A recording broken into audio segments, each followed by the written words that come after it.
Hello, hello, hello. Welcome back to TF Custom Shaving Brushes Workshop. How are we all? We're going to have a nice cruisy stream tonight. We're not doing anything on the lathe other than what you see here in front of me, or you will see shortly. We're going to touch on pyrography and how pyrography can be used as a decorative form to either texture or to draw on, or you can get very creative. And if you've got the right pyrography gear, you can actually do a lot of 3D type stuff when you're burning pictures and textures into the grain as well. So that's what we're going to have a look at tonight. I'm going to explain the setup that I have here. I've got a couple of different setups of pyrography here. I'm going to explain what mine's are, and then we're just going to play around. I've chopped up some pieces of wood, and I've got some pictures that I done with pyrography some time ago. I'll show you them. They were my very first attempts at pyrography. And to be honest, I don't do a lot of pyrography, but I was thinking about it and I thought, geez, wouldn't it be nice if we could decorate some shaving brushes in some form with pyrography as well? So we may have an attempt. I mean, I've got a couple of mock wooden handles here which I made up for the PNC, just the recent limited edition brush, but these were just sort of like little sample prototypes that I made up. So I thought, well, it'd be ideal just to have a play with them and just show you some things and show you what we can do. They're not going to be sellable brushes or brush handles, but it'll just give you an idea as to some of the things we can do. So anyway, let me get the chat up. Razor's in, Brett's in. G'day fellas, how are yous? Sam's just gone for dinner, I think, unless he's still there. So I've just fired up, guys, so I was just explaining what we're going to be looking at tonight, and I've got the setup in front of me here, so it's just a cruisy, casual stream tonight, and I'll try and explain what I know about pyrography, which is not a lot, to be honest. But I can share some of the stuff that I've got here and some of the info as to, what I've learned along the way with it, So Brett's still working. Oh well, at least you've maybe got a wee bit of time to be on here, mate, off and on. So like I said, you just take it easy if you're driving on the road there, mate. But we're just going to have a play with burning some wood here. So I'm just going to explain the systems that I've got, the differences between them. I'll show you some different things with regards to nibs, explain a few things, then we're going to just throw up a couple of pieces of wood here, just little off-cut pieces that I've put together or cut up, ready, and we're just going to have a bit of a play, and we'll try things, and I'll show you a few things that you can do with these. So, I mean, pyrography, I mean, it's not an expensive hobby to get into, to be honest, if anybody wanted to give it a crack. I mean, you can do it with a solder nine, but you just don't have the fine control with a solder nine. It's better to have a proper pyrography pen. But you can do with a solder nine just to get started. But you'll see the differences between using a solder nine and using a proper pyrography pen when I show you the pens up a little bit closer and what they are. Okay, so feel free, guys, if you've got any questions, just ask away, because like I said, tonight's just a totally informal night. We'll go for as long as we feel we need to go. I don't want it to be another 3 hours, so we'll maybe go for an hour and a half, a couple of hours if we feel we need to. But really, it's just a case of showing you what I do, how I do it, what I've learnt along the way. And like I said, if you've got any questions, feel free to ask away, and where I can help, I'll try and help.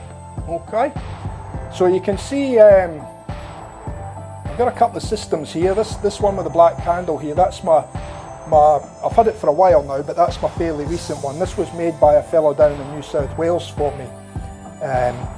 He designed up a pyrography system and made them himself, and when I saw it in operation, I thought, oh yeah, I've got to have one of them. So I asked him to make me one up, and he made me one up, and I paid him for it.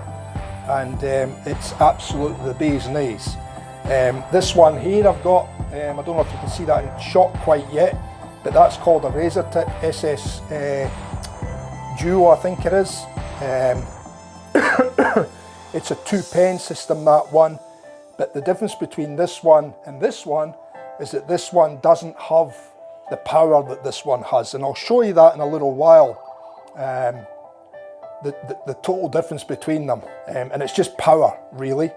So the one with more power, you've just got to be a lot more careful with how you control the heat, because you can just burn the wood even on lower settings, whereas this one, if you're on lower settings, you know, you'll struggle to burn the heat. The other thing with that is that with this one, because it's got so much grunt in it, it will stay hot for longer when it contacts the wood as well, so you can continually burn with it. Whereas the other ones, if you have the nib sitting on the timber quite a long time, then the nib will lose heat and it will lose the burn, so you don't get consistency in your burn. Whereas the other ones got that much power, it's always consistent. Yeah, pie. You do pyrography with barbecue sauce or HP brown sauce or yeah, tomato sauce. Yeah, different type of pyrography, mate. It's pyrography. Anyway,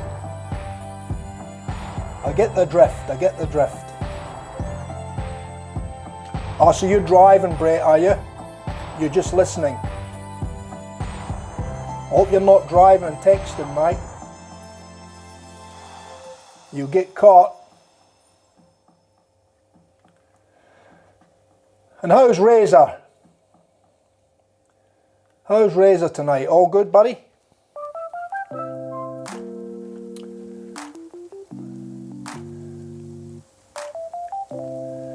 Alright, well I think we might start to play a little bit too, aye? Or should I run through a few things first? Maybe I should run through a few things first, aye? So if I go to the overhead shot here, which is camera 3, right, you'll see the two systems. So this one's an acrylic one. It's made with a tinted smoky black case with a fluoro green acrylic front on it. You've got your two control points here, so one's your positive, one's your negative. We've got a control here for adjusting the heat and the temperature, and then we've got a main off and on switch, and that's the pyrography pen. So you'll see it's got, if I hold that over here, you'll see it's got a funny nib on it, like a spring at the moment, coiled up. But I'll show you what that one's for later. And then the other system here, which you can see has got the two pens on it, one clip to either side. You can switch between pen 1 or pen 2. That's your on off button, and again this is your heat regulator. So you can't have two pens on at the same time, you can only have one pen on at a time, but you can switch between the pens. So you have to, you know, if you're on say pen A, which would be this one, then if you want to change over to this pen, which might have a different nib in it, then you've got to flick it to B, but then you've got to wait on it to heat up. Okay, and then if you want to change nibs on different pens, then you know you've got to let them cool down. They cool down pretty quick because the wire's only a thin gauge wire, and you can use different gauge wires to give you different types of burns. But the nibs cool down fairly quickly, and then it's just a case of undoing a couple of screws, take that nib out, put another nib in, and switch it on, let her heat up, and then you're ready to go again. Whereas with this one here, the one that's got lots of power, I can let the nib cool down, and then basically I can take it out, I can put another nib in it, and as soon as I turn the heat up, turn it up the power, she'll start glowing red without any problem. So she's got heaps and heaps of power, this one. Okay. So let me see where we're at. So you'll be listening the whole stream, boss. That's all right, mate. No problems at all, buddy.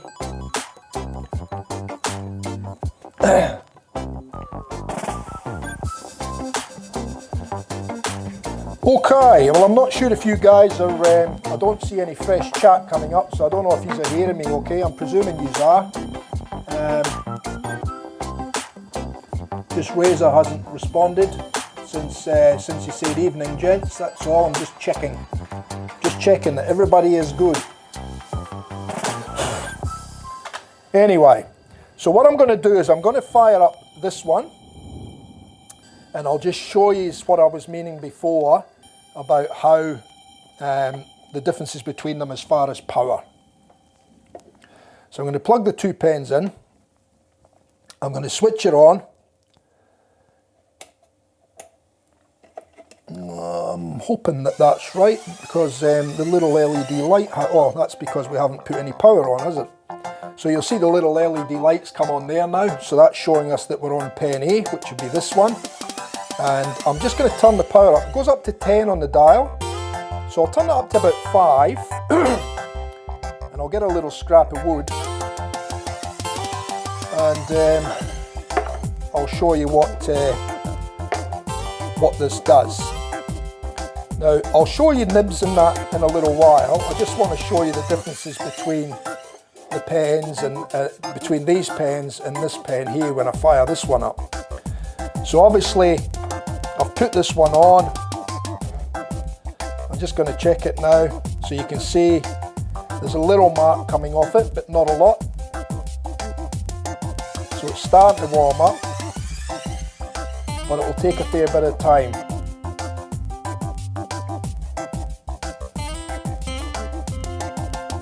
So you can see it's just starting to mark that wood now. Got that little mark down the bottom there. Now obviously if I leave the nib on there longer, it will burn. Okay.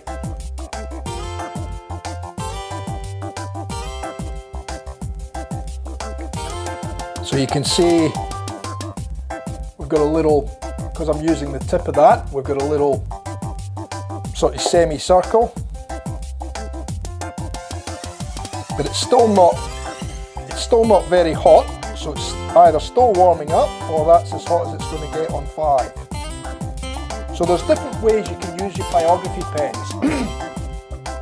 And the trick is not to give it too much power too quickly, because if you give it too much power too quickly, it's only just going to burn black all the time. And the idea is that when you're actually drawing with these, or you know, creating a picture, or you know, pyographing a photograph or something like that, then you will burn with different shades of burn. You won't actually burn with a black line all the time.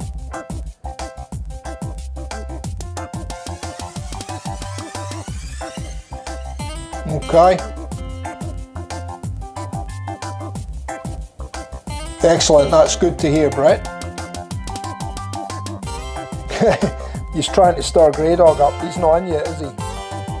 So, as you can see, I've had that one quite a while, but it's still taken a fair while to actually put a mark on that timber. Like if I place that on there now, you'll see that there's nothing much really happening there. It leaves a little faint mark. Now if I turn it up to say 7, we give it a little bit more power. It'll take a little while for it to get up to 7. But I'm starting to get a little bit of smoke off it now. So, as you can see, we're actually getting more straight away now. Right? You can see that it's fairly small what I'm doing, but hopefully you can see the black line forming virtually straight away, and you should be able to see a little bit of smoke as well.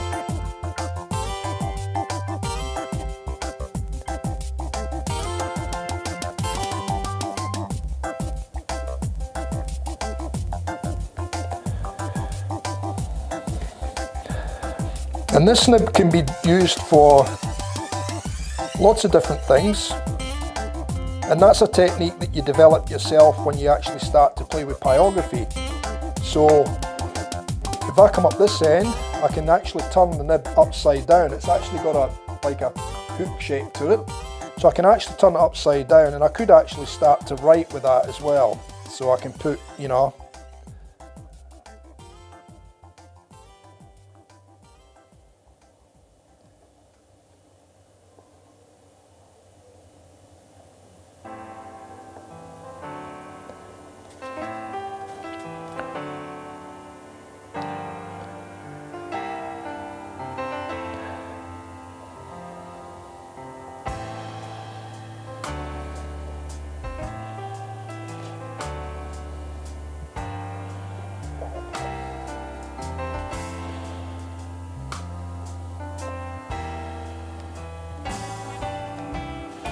And you can see, because I'm keeping the nib on the timber all the time, it's cooling down, so I'm not getting as dark as what I was getting at the very beginning of the burn.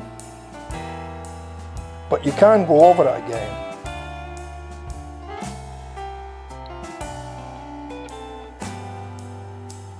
And each time you go over it, it will get darker and darker.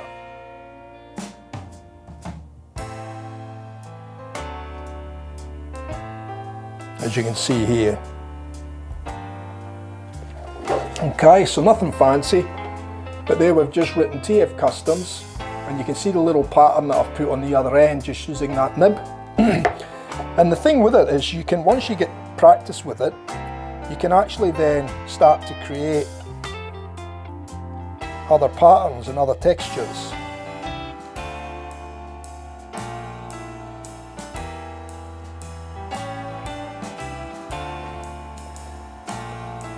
So now what I'm doing is I'm moving up from that one that we put on the bottom,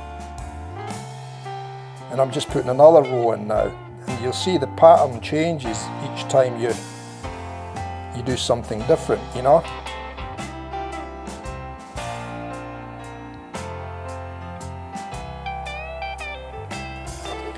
So there we've just put another row in, but you can see how it changes the pattern.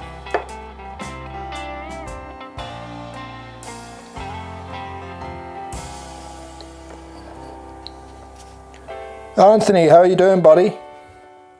We're just burning some wood tonight. We're not doing any turning tonight, mate.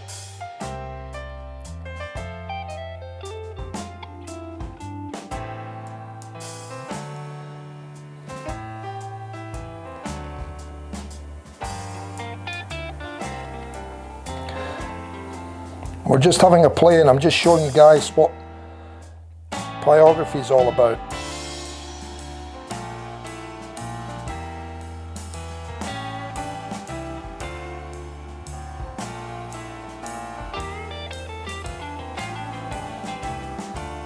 So like I said, you can see how long this pen takes to heat up, and you can't go very quickly with it either, because the more that tip touches the wood, the cooler the tip gets as well. Even though you're pumping heat through it, it just won't. Now if I take it up to full power, which is 10, you'll see that it will start to get a lot more heat in it.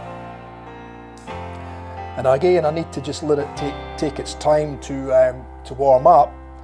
And what I'll do is I'll go over the TF Custom shaving brushes again. Now you'll see there's a bit of smoke developing there now.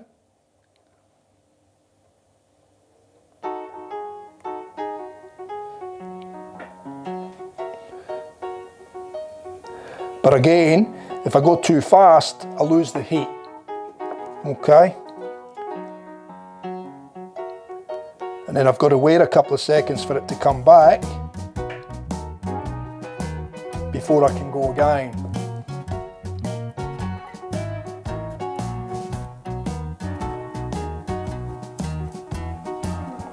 Now don't get me wrong, these little razor tip units are a fantastic little unit for pyrography, but you've just got to get used to that speed of burn, and you've got to get used to the control, because the temperature on this, it doesn't have as much grunt in it, as I said, than to what the other one has that I've got, and I'll show you that one very shortly. You can see that's gone a bit cool again because we had it in contact with the timber for a fair bit.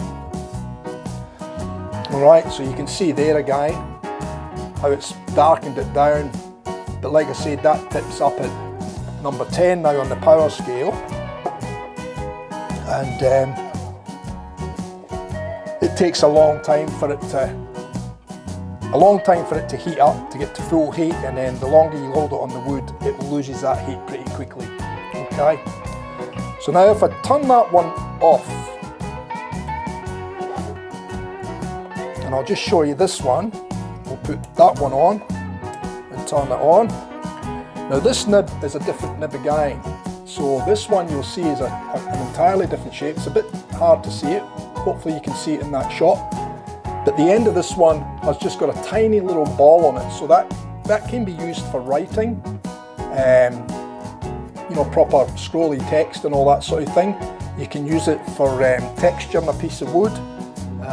So you can use it for various different things. You can see it's starting to get a little bit of glow in it now. So again, having the little ball on it is just so that it will glide better over the wood when you want to write with it. So with this one we should get a nice fine font, and obviously the longer I leave it on there, the more it will burn. So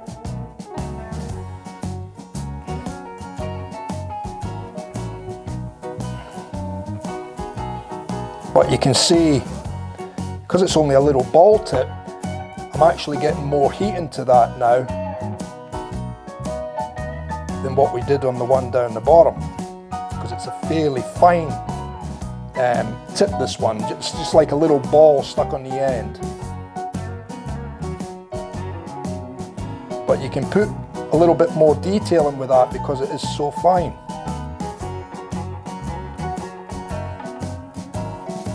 But again, you have that heat issue where if you hold it on the wood too long, it will cool down, and then you've got to wait on it to catch up.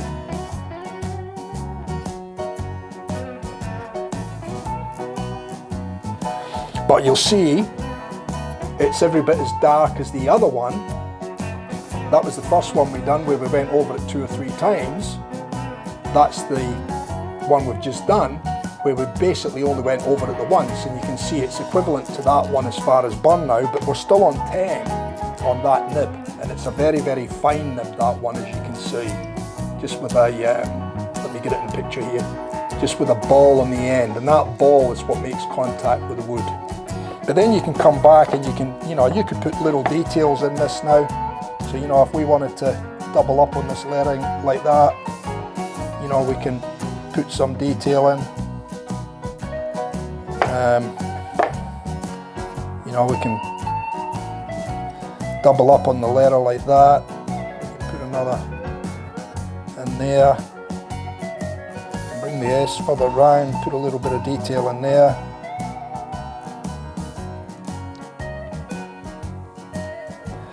And we can change the look of the text, So that's, like I said, that's writing on wood with different tips, and you can use all different tips as well to do writing. You really just got to find your own uses for the different nibs,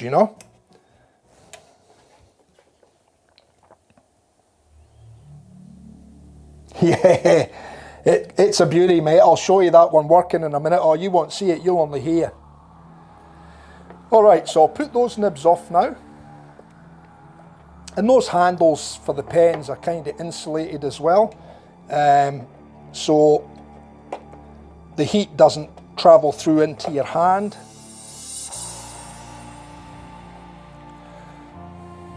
Okay. Now I don't have a writing nib in this one at the moment. I've got, it's got to actually, I'll take that one out. If I can get it out, I'll take this one out. And I'll put a different one in.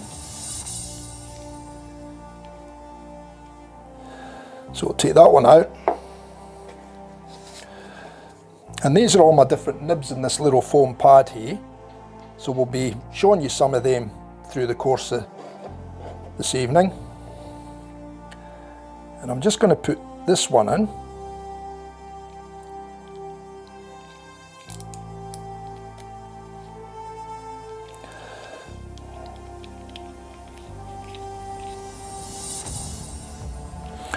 And then I'm going to give this some power. And then I'm going to show you this one working. So we'll turn her on. She's on the lowest setting she can be on at the moment. I'll turn it up to about halfway. And we'll let it get a little bit of heat in it because that's a fairly decent bit of wire there. And I'll just show you the differences between this one and that one.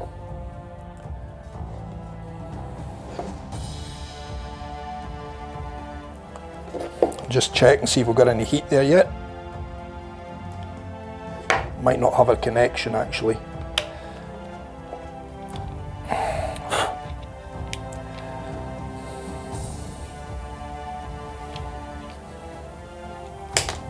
No, we didn't have a connection, so I'll just have to take these screws out a bit.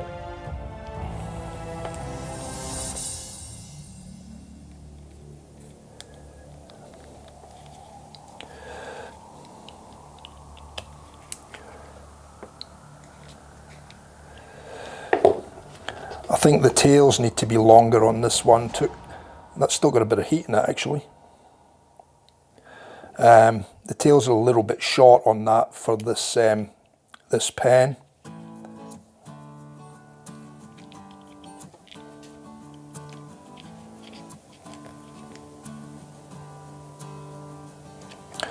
Okay, we'll see how we go with that now.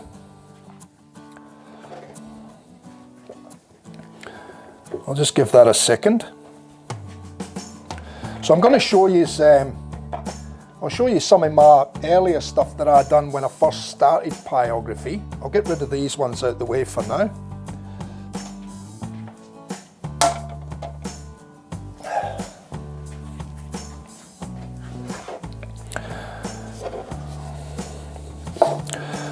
Now we're only on half power with this one, but you can see how much that nib is already glowing. And that's just on half power, where the other one was full and we still hardly seen any glow in it, you know. So this one, like I said, this one has got a lot of grunt in it, this one. So I might as well show you this one now. So with this one here, like I said, that's only on half power at the moment. And what I'm going to do here is I'm just going to show you what this one does.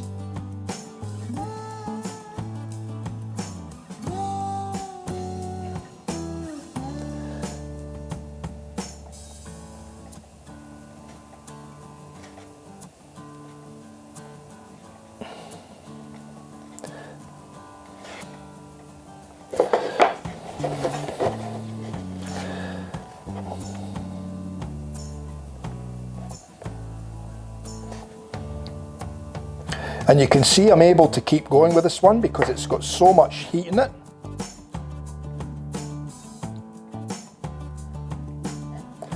Whereas the other one I would have had to keep stopping all the time.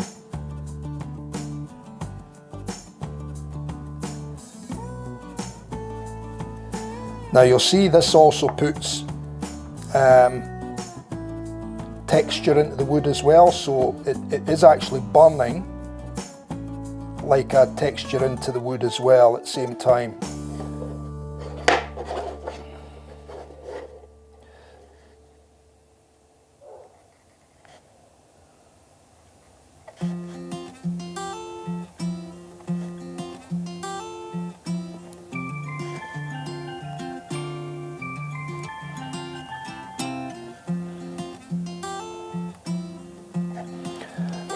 Now I'm just going to touch up a couple of spots there.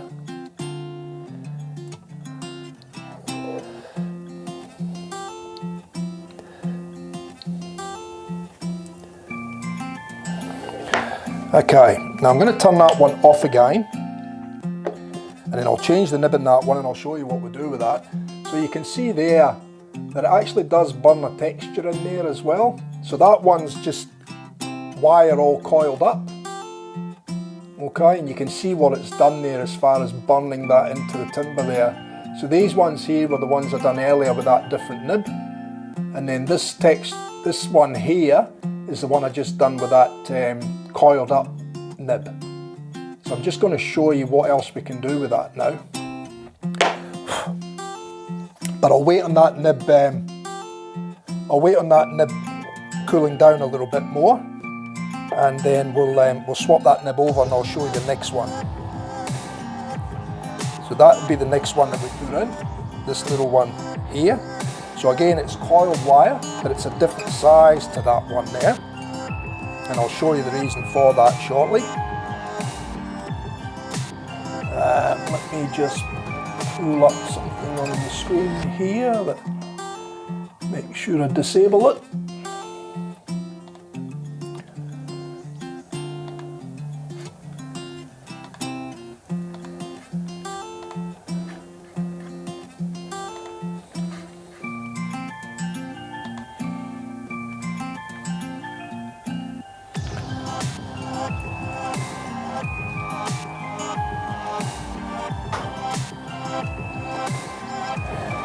No, you couldn't do it on, I mean, you could do it on resin, mate, but you'd end up melting the resin and the resin would end up sticking to the nib. Even with doing the wood, you've got to be careful. You've got to clean the wire nib every now and again, because what happens is when it's burning the wood, it will form a carbon around the wire, and then the carbon will prevent the heat travelling through as well, and then basically it won't burn the wood as well either. So every now and again you just have to give them a little brush with a really soft little brass brush. I don't have a small one, I've only got a big one here, but it's ideal to have a little brass brush in your kit with these, and just give it a little brush, and as soon as you give it a brush, that carbon just comes off, and then basically you've got a clean nib to start going again with.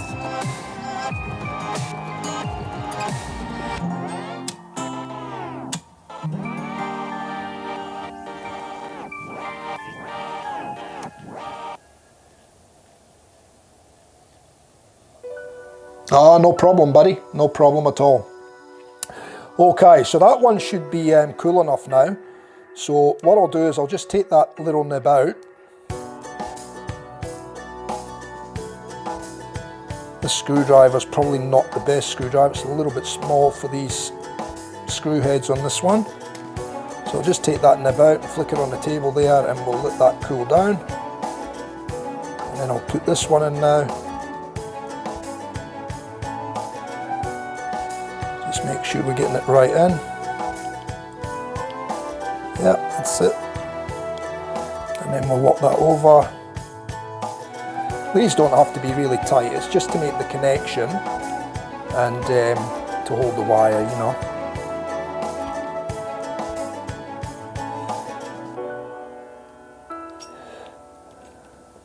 So I'm just realigning that nib again. Okay, so I'll turn this one on and we'll go to about half power again, just slightly over half, and we'll let that heat up. And what you'll see is you'll see that this one heats up fairly quickly. Now if I turned that to full power now, it would basically just start glowing straight away. And the minute I touch the wood, you'll see the flames will come off it straight away. It's like a little, yeah, like a little flame burner. And you see it starting to glow already, so I've hardly had to wait on that one. Now what I'm going to do is I'm going to put a little bit more heat into this one this time, and I'm just going to go round, and every so many centimetres I'm just going to touch that wood. So you can see there that it starts to burn basically straight away as soon as you hit that wood.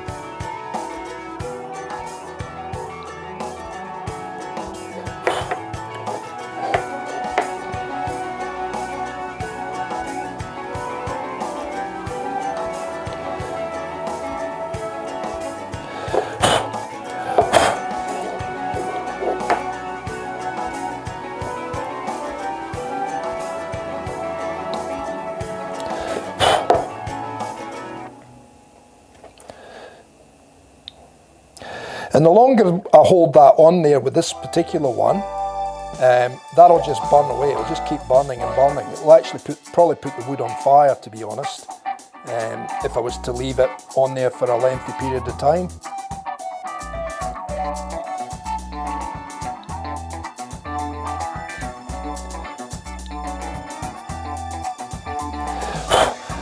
So you can see what I've done now. I've just put more of that type of spiral, but it's a slightly bigger one, right? Now what I'm going to do is I'm going to turn that off again,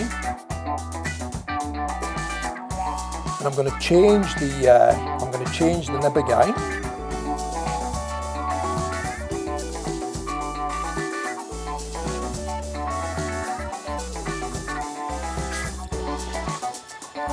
And I'm going to put a different nib in this time. I'm going to put this one in. So you can see that one there. The wire has been it's been tapped with a hammer and flattened on the end and made it more like a knife on the end. You can see there's the side-on profile, and then there's looking on the side profile. So it's like a knife, you know. And I'll show you what we're going to do with that one as soon as that one's had a little bit of time to cool down. Now, while I'm waiting on that to cool down, and then I'll change that one over, I'll show you a couple of pieces that I done some time ago when I first started to take up pyrography. And like I said, I haven't done a lot of pyrography. These ones were my very first pyrographies, so whilst they're reasonably okay, but if I was to do them again now, they would probably look totally different because they would have a lot more shading. I wouldn't use so many harsh, hard lines, and it would look more like a picture as opposed to a drawing, really. I guess I could say that.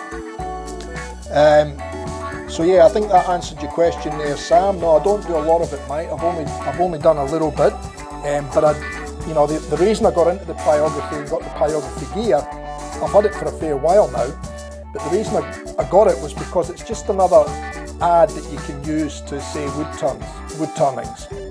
So, you've got people out there and all they do is they'll turn wooden bowls, and then they'll turn another wooden bowl and then another wooden bowl, but they don't actually do nothing to the bowl, where you can value add and you can make your bowl, well, you can take it to the next level really. You can make it look totally different and a lot more attractive if you put a nice design on it and you can hand pyrography it.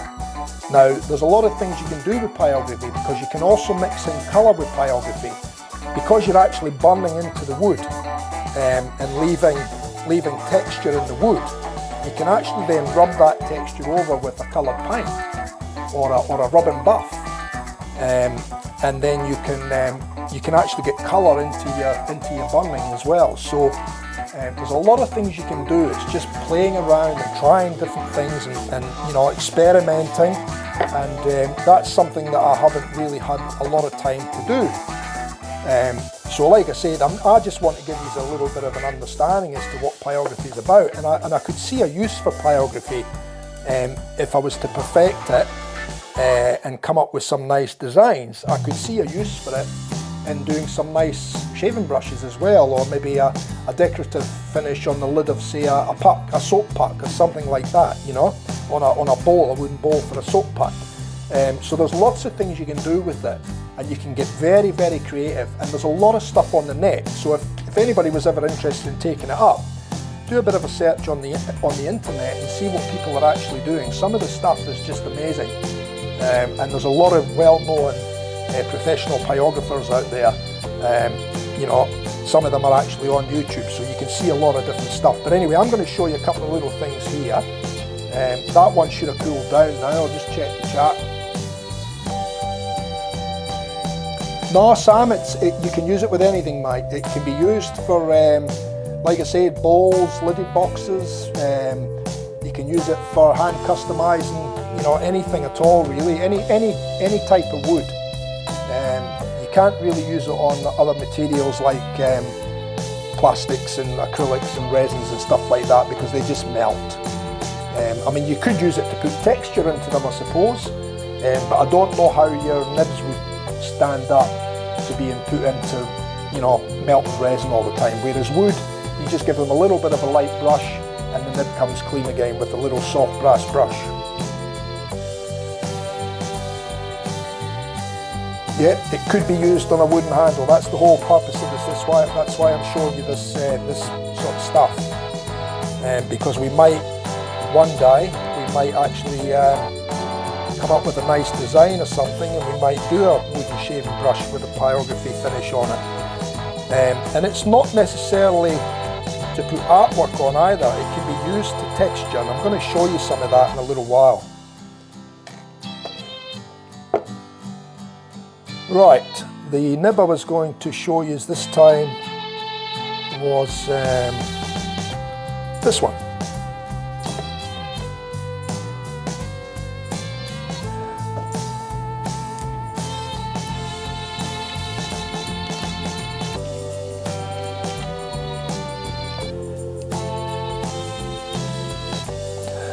You just got to make sure you get those in deep enough so that the screw grabs it again, otherwise you don't make the contact and then it won't work.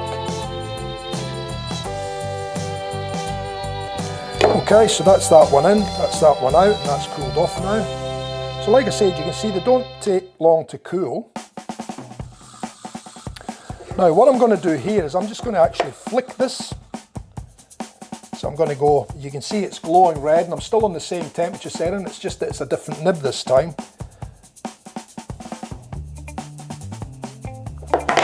Not quite working.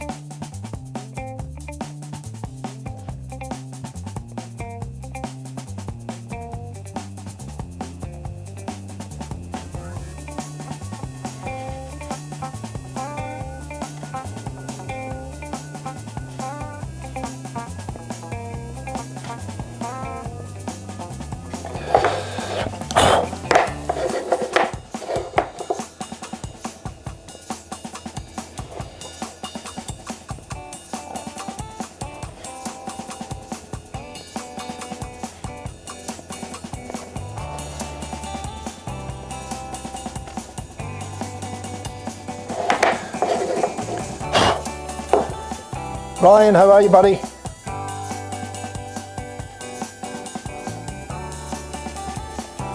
So can you see what I'm doing here yet?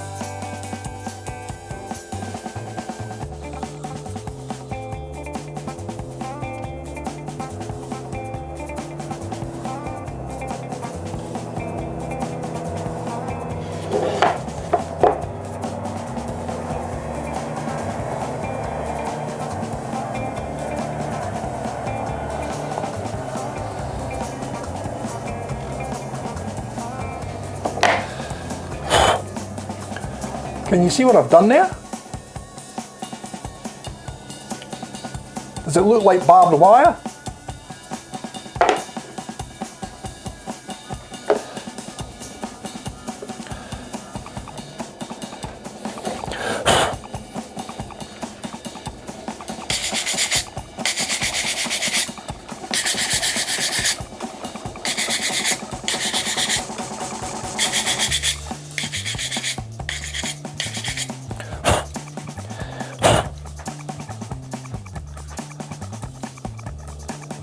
Bit like what, barbed wire?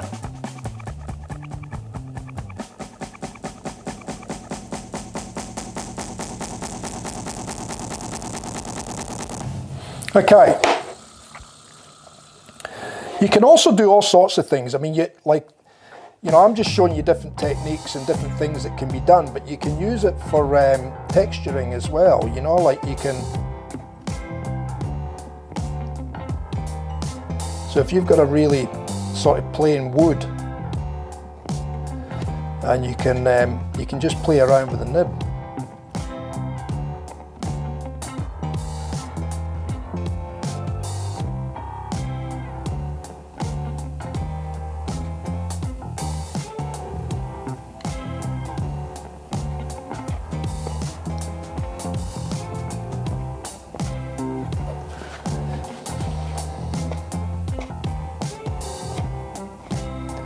And bearing in mind that I'm just over half power with this nib here as well, so it shows you the difference in power compared to the other unit that I showed you earlier.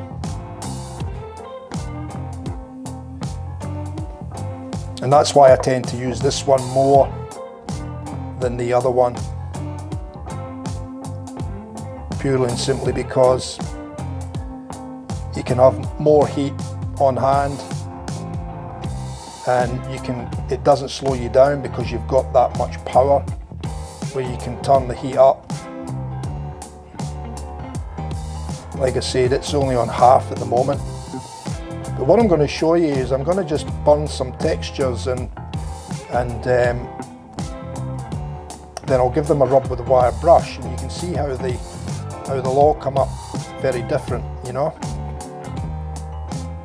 I'll show you it closer to the camera.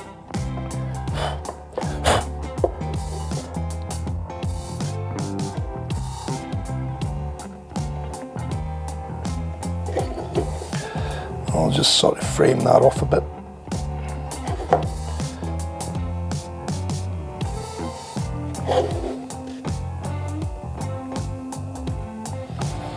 So say we had a nice light coloured wood and it didn't have much grain or it didn't have much colour in it, then we could texture, say, the lower part of the handle and leave the top part of the handle natural timber. So it would have that burnt textured handle feel, like, you know, you can do all different things. You can do like leather grinds, and you know, there's all sorts of things you can do.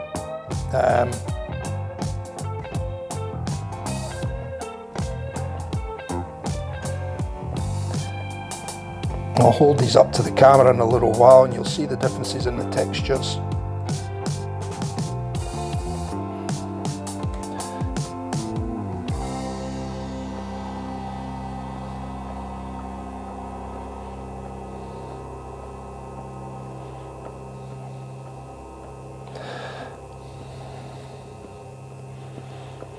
And then the other thing you can do is you can play around with colour, like I said before as well. Like, so, you know, for examples, say I drew a picture of a flower, the head of a flower. We could burn the flower at different depths just by using power, the Pyrography pen. We could burn the flower at different depths, and then we could add colour to those depths and give it like a washover, so you'd get a little bit of colour in amongst the in the engraving.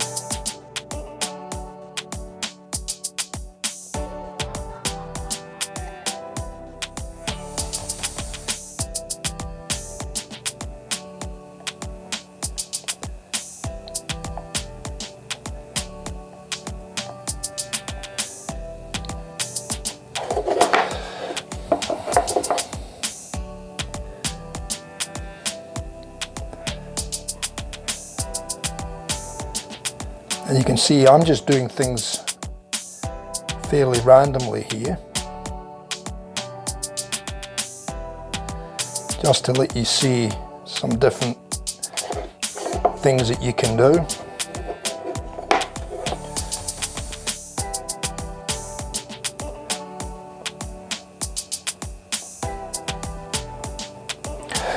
Of course, you could always do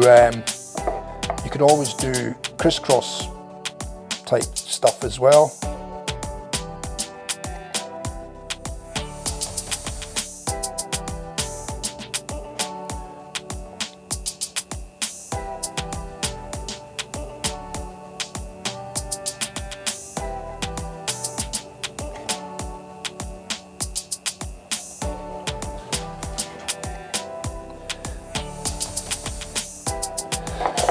And I might, at this point, I might just sort of hone in a little bit.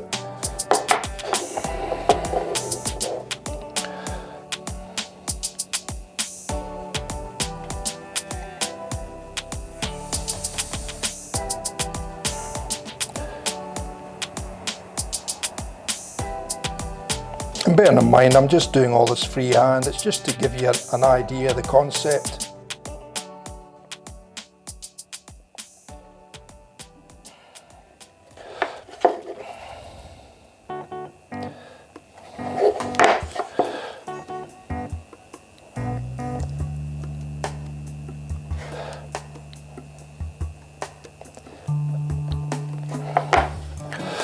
I'm going to turn that down for a little while. I'll probably take that nib out, I'll show you a different nib.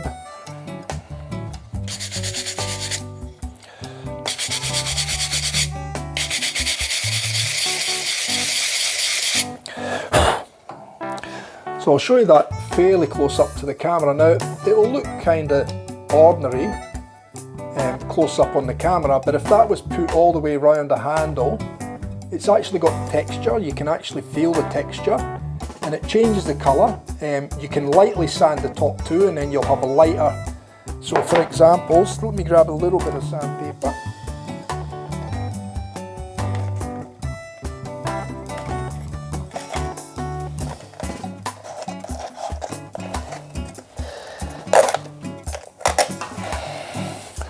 So you can change the look of the texture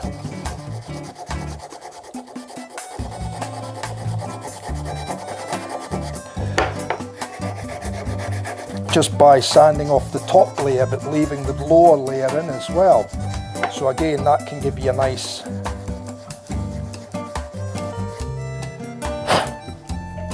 look as well. So you've seen that when it was burnt before, and now I've taken the top off it, you can see you get a different sort of texture. Alright.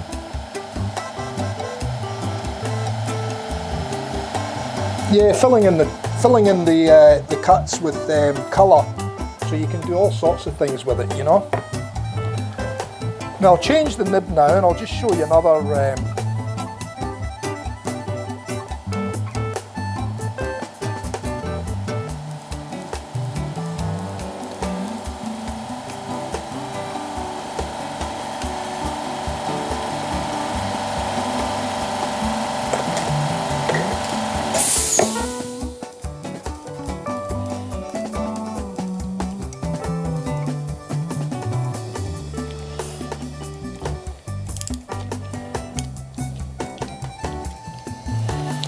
so you can see this one's got a really large ball on the end.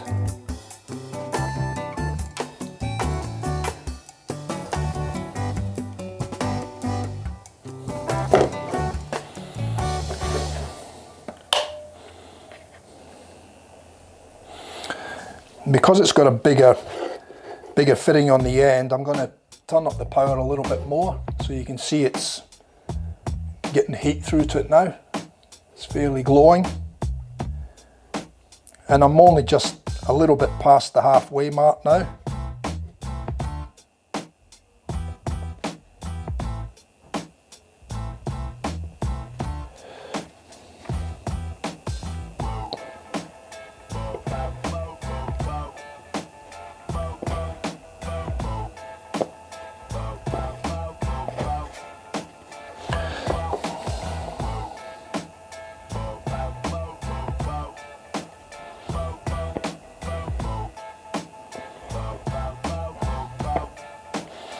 And the trick is you don't need to apply a lot of pressure either.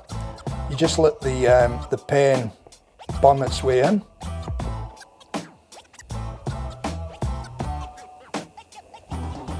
Because if you apply too much pressure to these, you'll just bend the nib because they've got so much heat in them.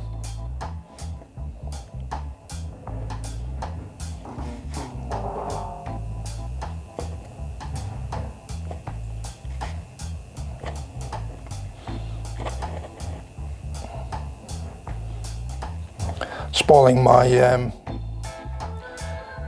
barbed wire.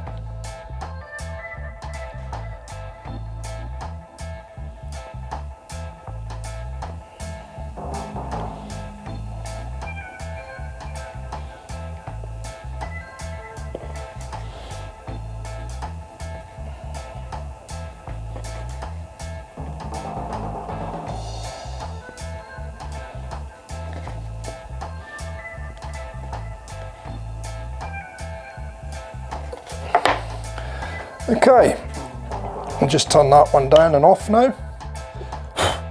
So you can see we've got an entirely different look, more like a honeycomb look, using that big ball and putting a texture on the surface. Now again, if I hit that with a wire brush and take some of the carbon out of it, it'll lighten the colour up.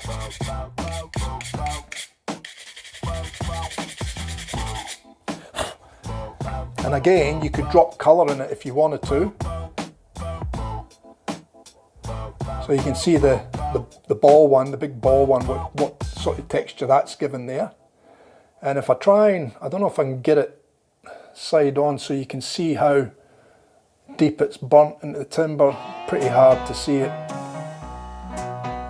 But it's actually gone into the timber like, you know, 1.5 mil, 2 mil burnt into the timber. G'day Grey Dog, how are you buddy? Now, I was going to show you the things that I've done, so let me just show you them for a minute. So like I said, these were my very first pyrography attempts, so they're by no means brilliant, but I was pretty happy with them for my first attempts. So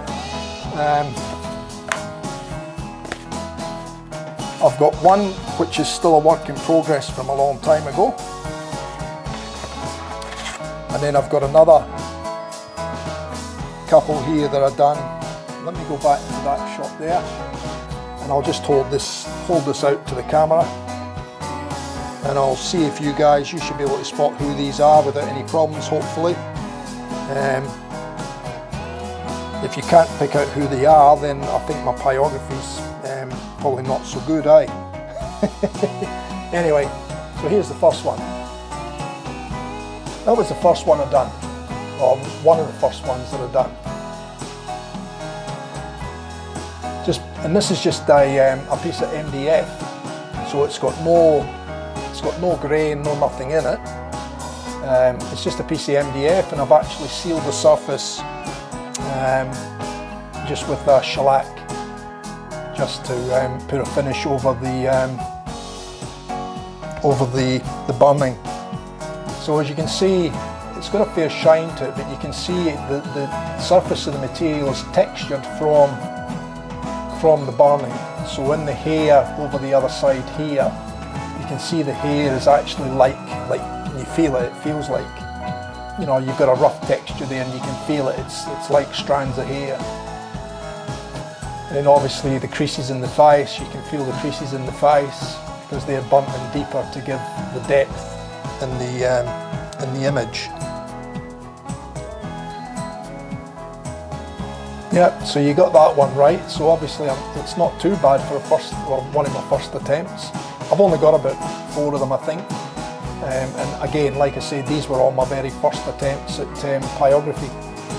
But I'm going to show you a little technique on this as well, because you can actually use images off the net. Now here's another one. So again, you should be able to pick this one out too, hopefully, if you've seen it. So there was another one. This one's got a lot of detail in it, a lot of detail.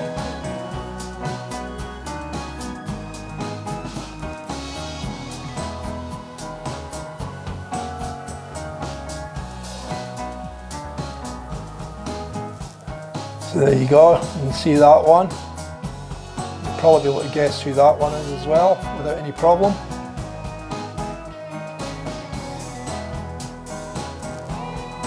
And if I go to camera 3, I'll try and see if you can get in to see. So you can see the detail in the hat. You got the pins and stuff in here, the creases in the hat, and then the detail, the eyelashes, the eyebrows, the teeth, and then the scarf around the neck.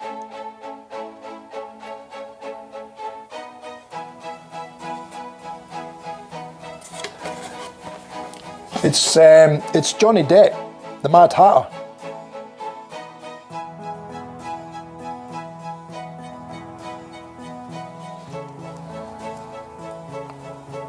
Yeah.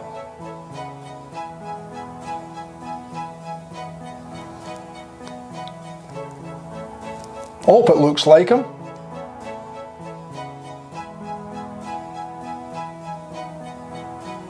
Anyway, that's that one.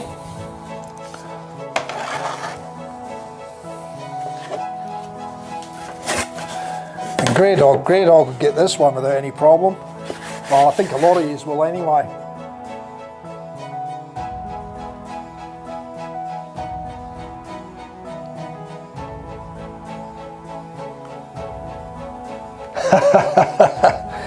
Yeah. So here you go, Grey Dog. This one's for you, mate. Who's that fella? Aye? You think it looks like him?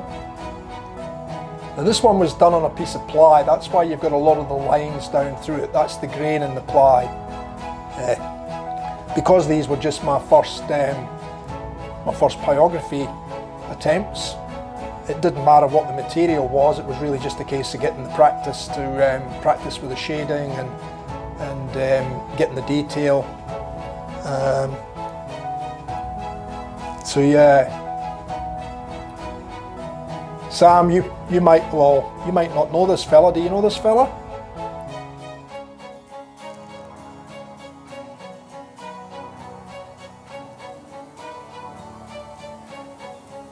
Yeah, you got it, Grey Dog. You got it, buddy. It's Mr. John Wayne.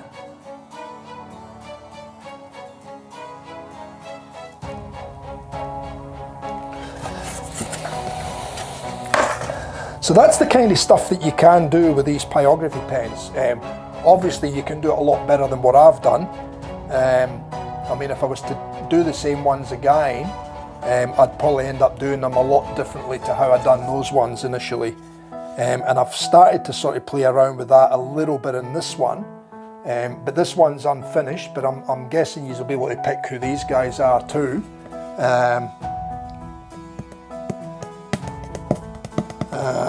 Yeah, so let me just show you this one.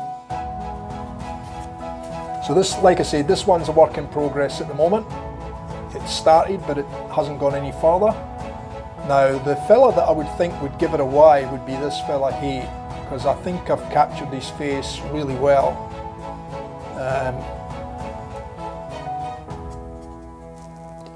So like I said, this one's in early stages yet. It hasn't had all the final detail, and obviously it's got a lot of texture and a lot of shading to go into this one yet, but it's the startings off. And yeah, Ryan got it. Ryan got it. Sam got it. So yeah, the good old Beatles. So John Lennon there, and Ringo Starr, and but yeah, so that one's, like I said, that one's a work in progress. I haven't done nothing on this one for a long time because I just haven't gotten around to doing any, you know, having the need to do pyrography really. It's I've been focusing on the shaving brushes more than anything else. So even my carving's been put aside at this point in time, but that'll be something else we can look at another stage as well, because we could actually carve some wooden handles as well, which might be an idea. We might be able to try that at some stage. So yeah.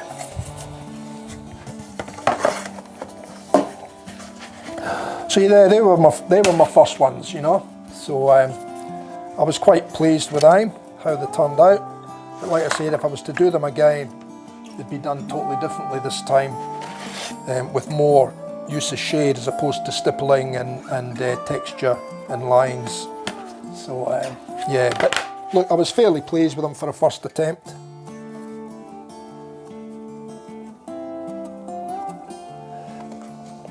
Now, something else I'm going to show you that can be used in conjunction with this type of technique as well. I'll just set that one there for a minute. We'll come back and we'll play a little bit more. Yeah, I still have all my Beetle LPs in the formal lounge. I still throw them on every now and again and have a blast from the past. So there is other things you can do. So if you look at, let me just put that camera back on. So what I've done here is I've just gotten a block of wood and I've put some dimensions on it, and then I've put some little semicircles on it. So again, there's different things you can do with things like this, and I'm just going to try and show you that now as well. I may have to move around and play around with a few different nibs, but I'll show you the sort of things you can do with these types of things. So that's one little thing that I'll play around with. So it's really, it really is, it's open to your imagination as to what you can do with a pyrography pen. So you can, you know, decorate wooden boxes. You know, like I've got a little, which isn't finished yet, but I'll show you it.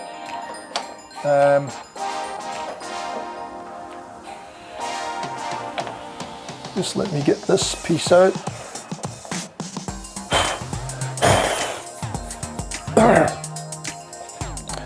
So let me show you these two. So this is a little box that I was making on the lathe. So it's got a little dovetail here. It's got a little handle made on the top here, and it's got a little lid. I mean, none of it's finished yet. And the exercise with that was to get the grain to line up as well through the entire length of the box.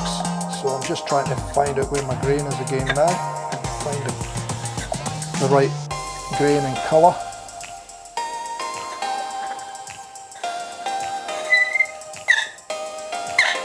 I think it's there. Yep, that's it there, that's the grain lined up again. You can see there. So again, I mean, you can decorate the top of the box, or you could, you know, put a decorative band around the box, and it just takes it from being a plain wooden box to something that can look quite ornate and different, you know. So it just value adds. Same with something like this. This was a little wooden, what would you call it? Like a little flower pot or a bud vase or something like that, out of a piece of really old Australian hardwood, and as you can see, it's developed a few little cracks in it, but that's just typical of the wood. But it's got some nice colour and some nice grain in it, and I've left a little bit of bark on it as well, so it just gives it a little bit of character, you know. And you can see it looks like the timber is an odd shape, but it's not really. It's just the way the branch was, and how it's been shaped on the top end and on the bottom end. And obviously that dovetail would get cut off and it would have a flat bottom on it, and you know, you can stick a couple of flower buds in there or whatever you want to do. So again, I mean, this probably is too nice to decorate, but if this was a plain bland old timber, then you might put a band up on the neck and you might texture it, and then you could drop a little bit of colour in it too if the timber was really plain, and you can value add to your pieces, you know, just take them to the next level so that, you know, it makes it look more attractive, more decorative, more appealing to people. So they're the sort of things that you can do with pyrography.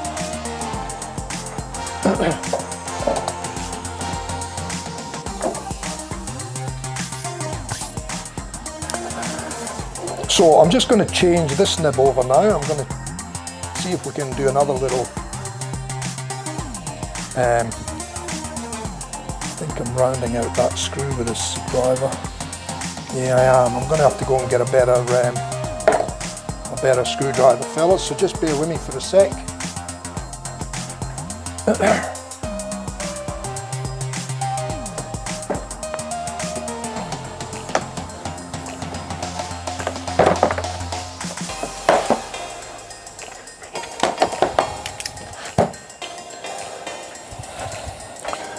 That one's just a little bit too small for the screws, so it's slipping in there and starting to round them out, so I don't want to do that. That's better.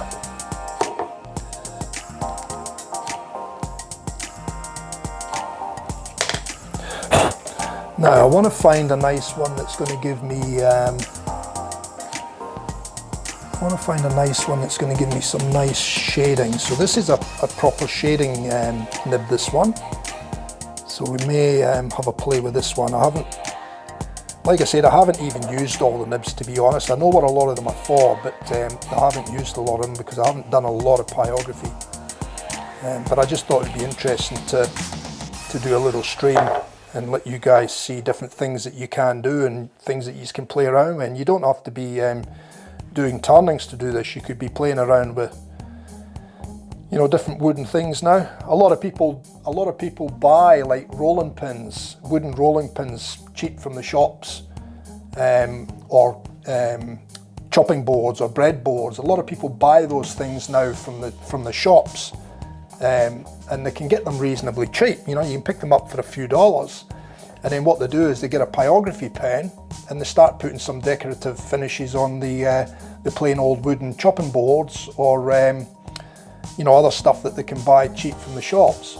Rolling pins, like I said, and people decorate them up, put nice patterns on them, and then use a pyrography and then clean them up, seal them up, and then they sell them for you know, a fair amount of money for something that they bought reasonably cheap. So there's all these types of things go on nowadays, people trying different things and doing different things, but it's just giving you some ideas of what you can do.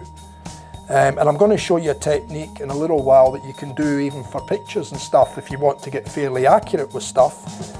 I'm going to show you some things there in a little while as well. So you can see that's a shading one. It's quite thin because it's been tapped. If I go to camera 3, you can see it's been tapped flat and then rounded over. But you can see the whole nib is actually glowing. So what I've done is I've turned the power down below half now. And I'm going to just play around with some shading now if I can get this right. And I've probably got too much heat still.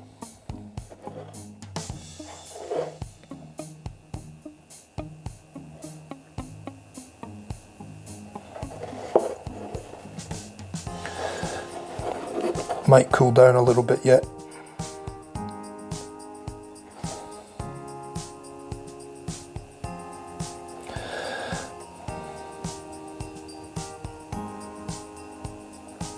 So this nib sort of is rounded over, and it just lets you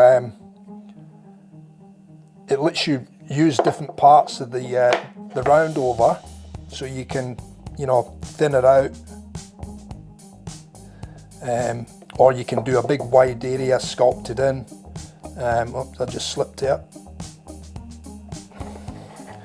So you can see if you hold the wood at different angles, you can do different types of effects with it as well.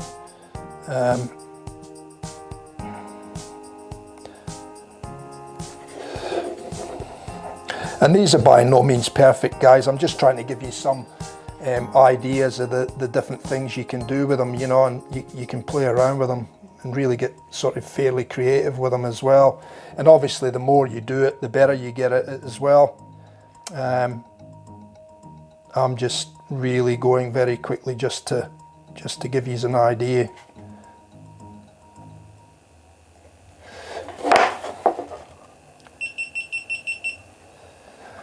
That's the GoPro cutting off, not that I'm using it anyway. I've got to get that other camera, I think, fellas. Gonna have to.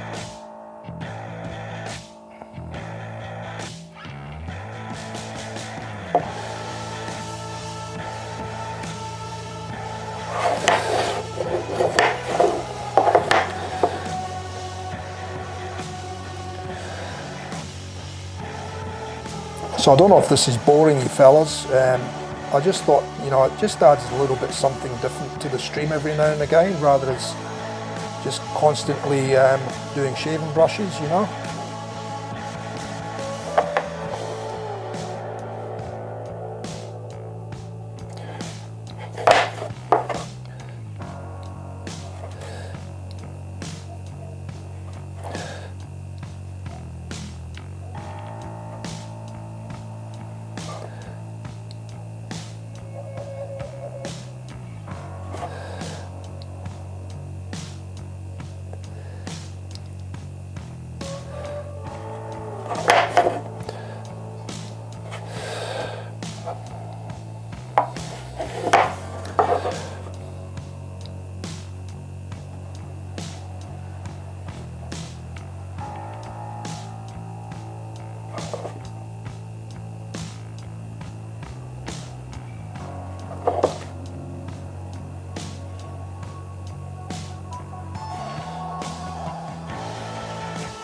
And then we can go up into the top section there just to keep the pattern flowing through.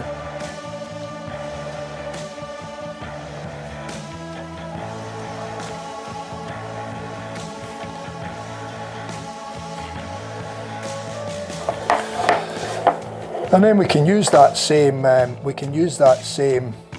nib just as basically as a fine line now. We can draw on those lines if we want now.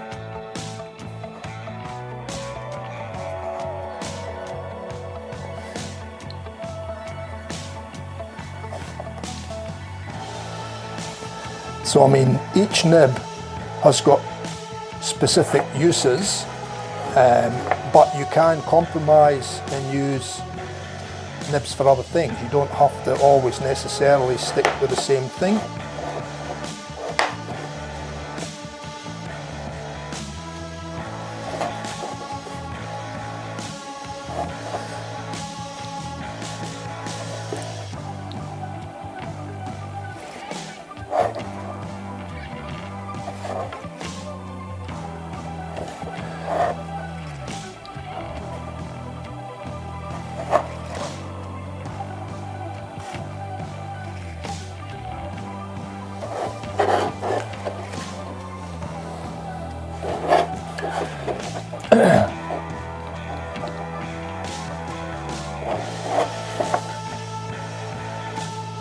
And like I said at the beginning, I'm no expert with this stuff, by no means, but I'm just sharing things that I've sort of come across at some stage and given it a try or a crack.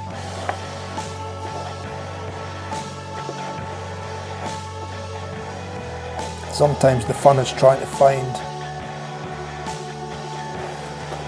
where you've actually got to put your next line.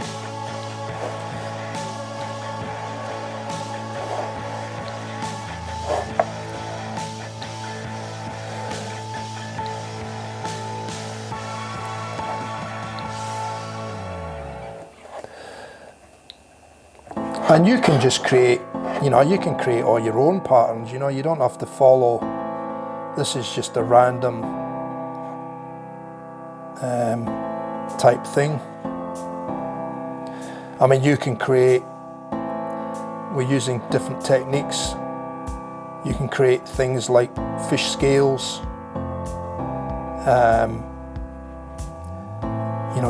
dragon scales. You can do all sorts of things just by playing around and experimenting, So I'm just going to let that one cool down, put this one away. So I'm just going to hold that up to the camera and just try and see if you can get a bit of a look at that. So, there's all different shapes and sizes and thicknesses and different types of nibs that you can actually use to create different effects. I'll show you this one in a little while. So it's you can play around and just come up with different things, and then, like I said, you can add colour or you can add shading to make it look even better.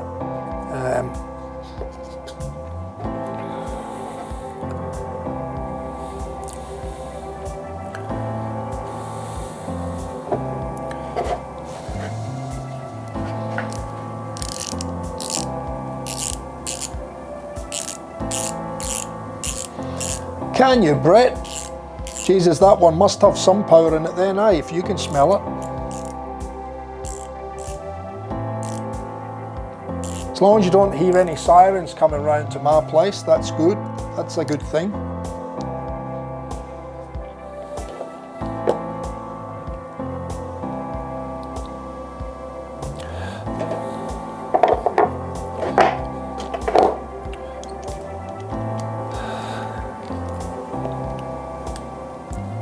So I'll say it again, like I said, I'm by no means an expert on pyrography.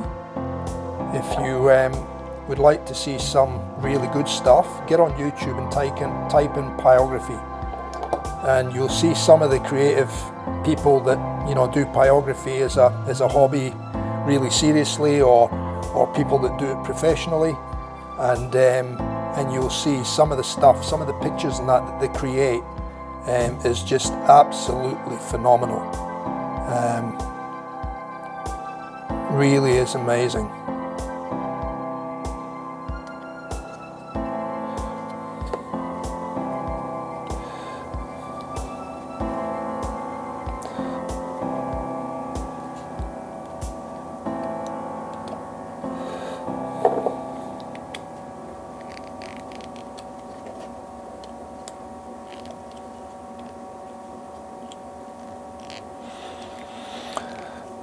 There's a couple of really good ones over in the States that I've watched some of their videos, and there's a couple of really good Aussie ones as well. Women ladies that have sort of taken up pyrography in a big way, and some of the pictures and stuff that they create is just incredible. I've seen them do pictures of lions and giraffes and elephants, and oh man, they are just mind-blowing. There's one in particular that I'll never forget. When I seen it, I thought, oh, that's just unbelievable. And it's actually an old steam train, and it's just come through a tunnel, and it's coming round the bend out of the tunnel, and you see the steam coming out the top of the train. Oh man, you should see this. You'd honestly think it was a picture. It's just absolutely incredible. So I really don't know what I'm doing here. I'm just trying to try different stuff, guys. And there is a technique to it, you know, like if you they have a technique where they can flick strokes, and they'll get points off the same tool, but instead of having blobs like what I have at the end of the stroke, they can get really fine lines and fine points on the stuff that they do, and it's just incredible to watch how good they are actually at it. People that do pyrography, and are doing it on a regular basis. You know, it's just it really is incredible seeing some of the work that they can turn out. Incredible.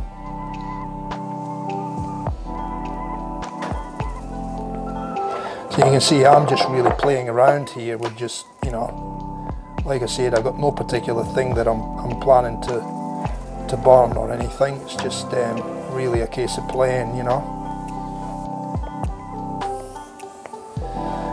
And nothing's in any set, it's all sort of randomy type stuff, just nothing's accurately placed, or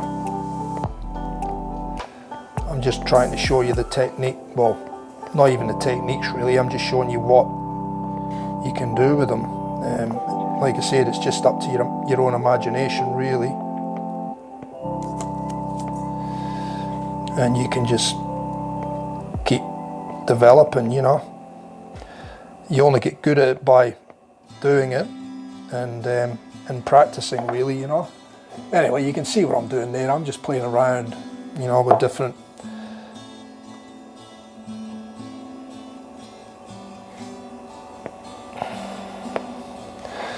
you know, you can do all sorts of patterns and techniques.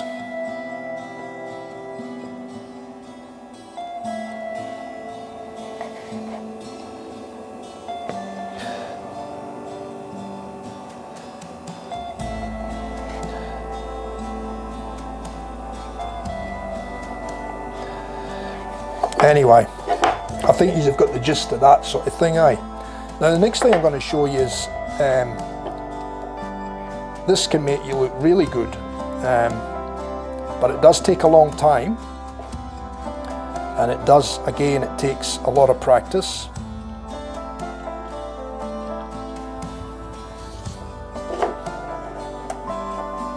Let me just turn this one down and turn that off. So what I've got here now, you can see there, that's something that I printed off the internet, just at random.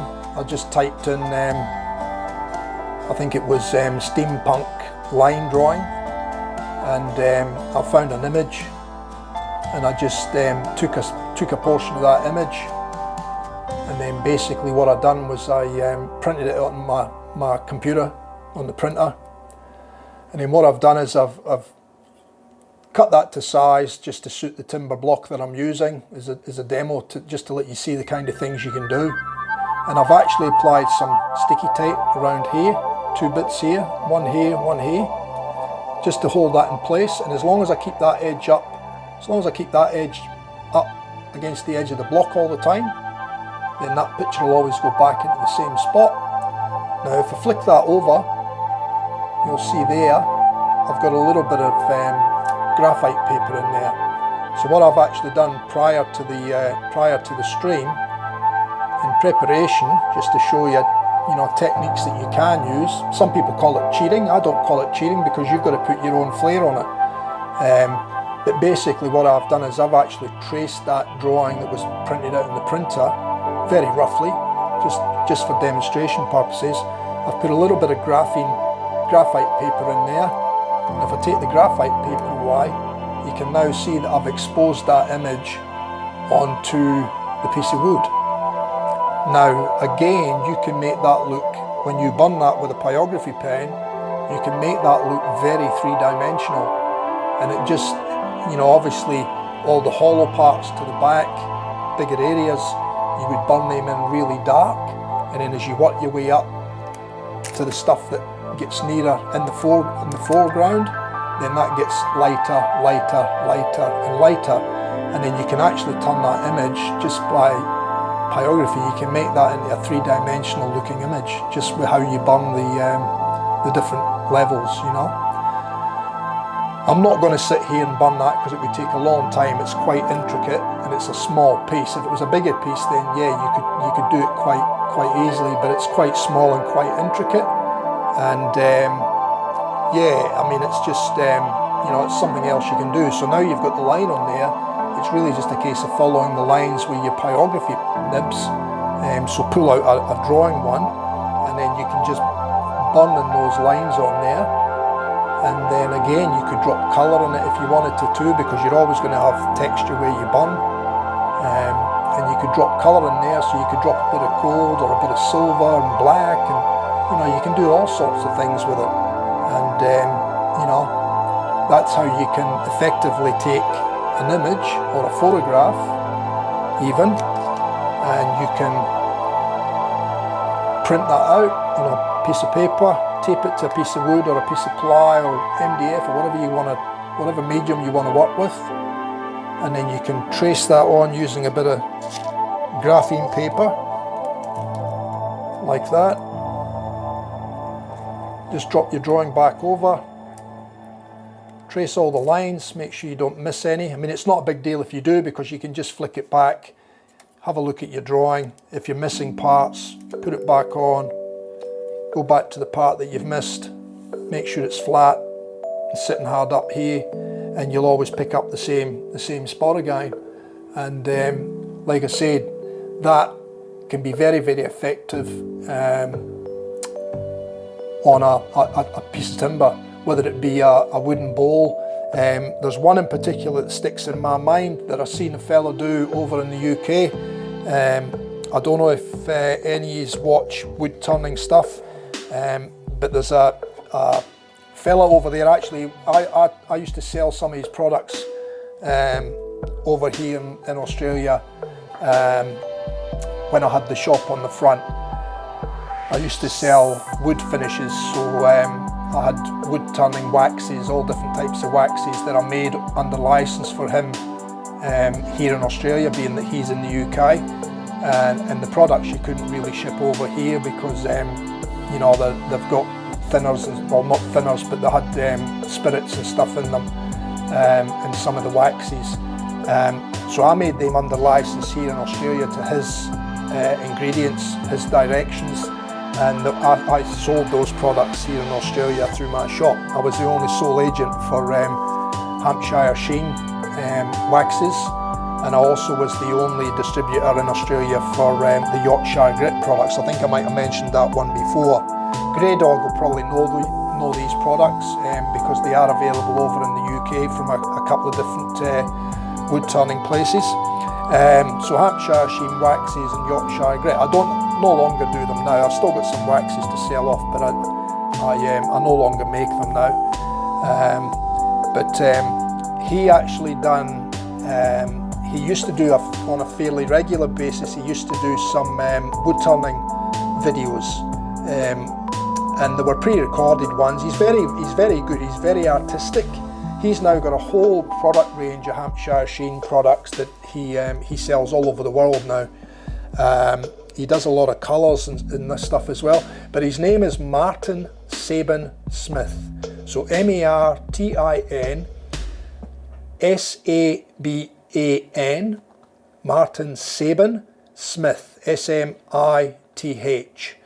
If you get on YouTube at some stage and you get a little bit of time, go to his YouTube channel, Martin Sabin Smith, and if you go click on his videos on YouTube and look for one, it's probably a fair bit down in the list, but look for one and there should be a picture, it should show you, and it's like a flat rimmed bowl that he's turned, or like a platter.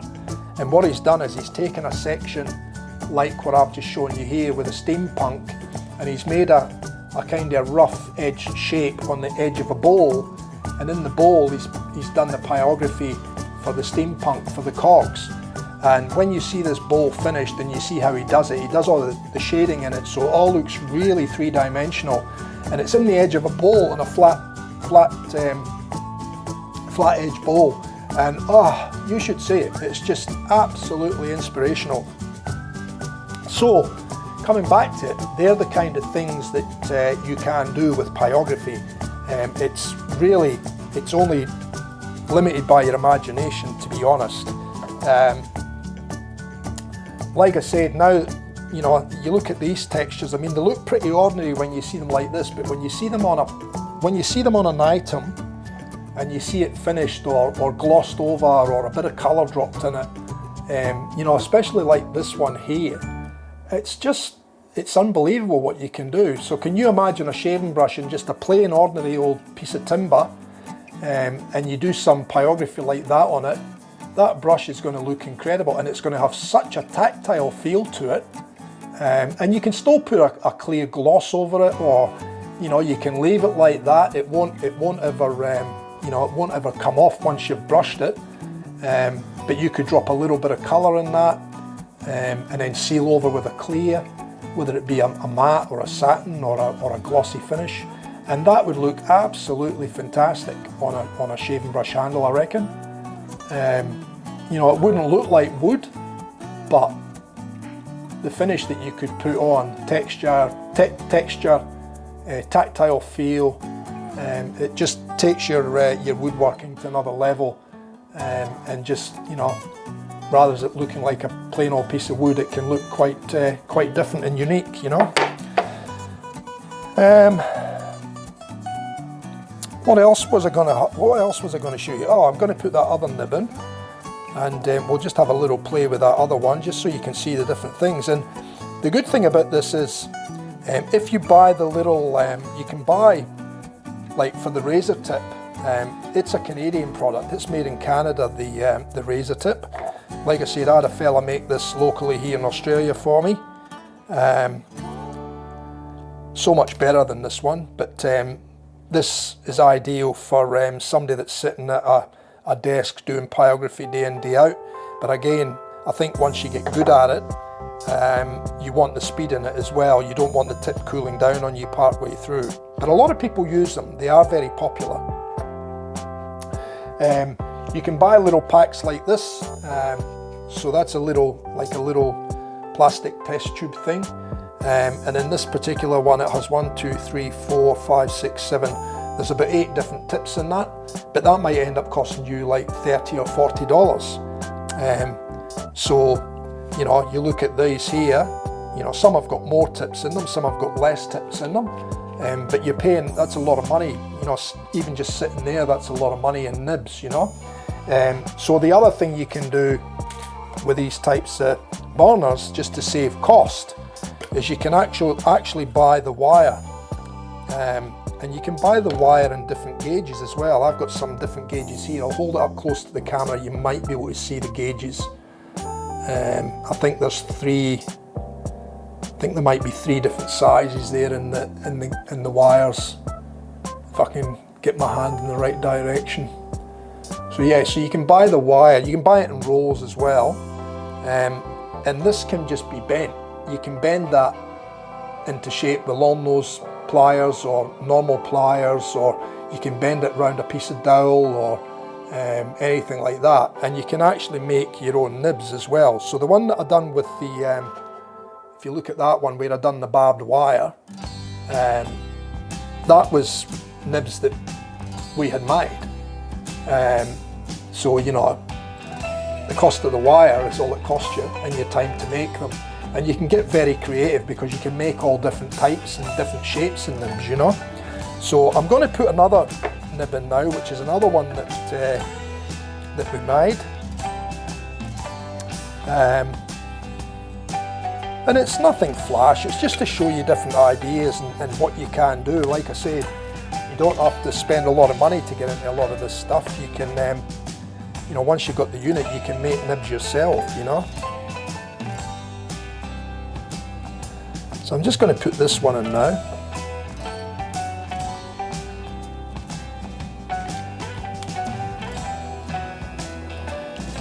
I think I'm right in anyway.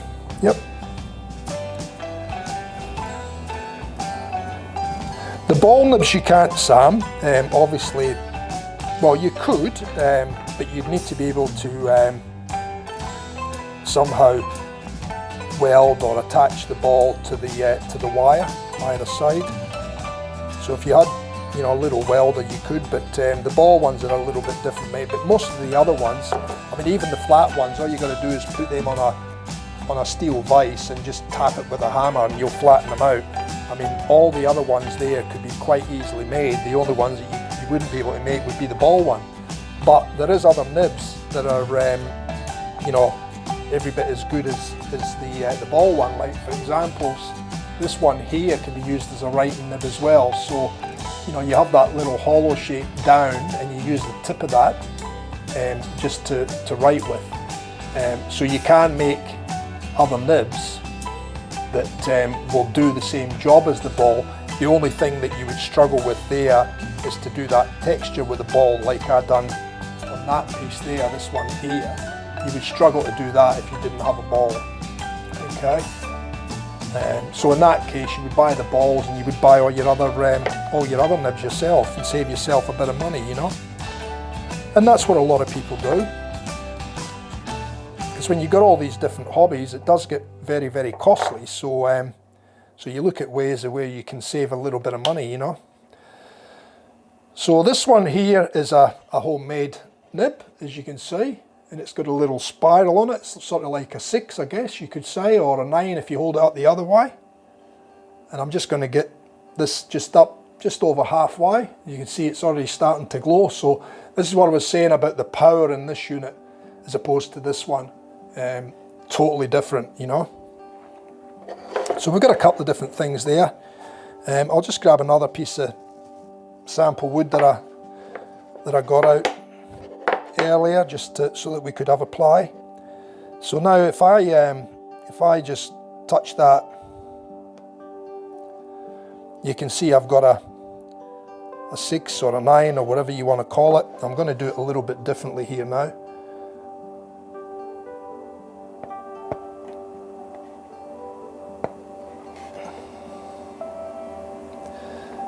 I've actually moved my hand now from when I done the first one.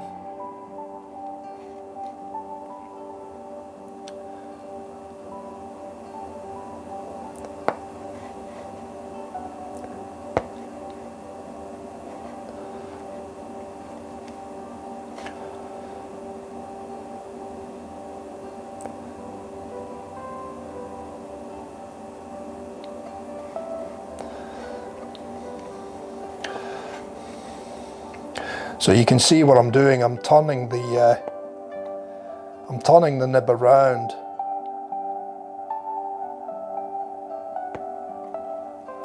and then I'm turning it back the other way every third one.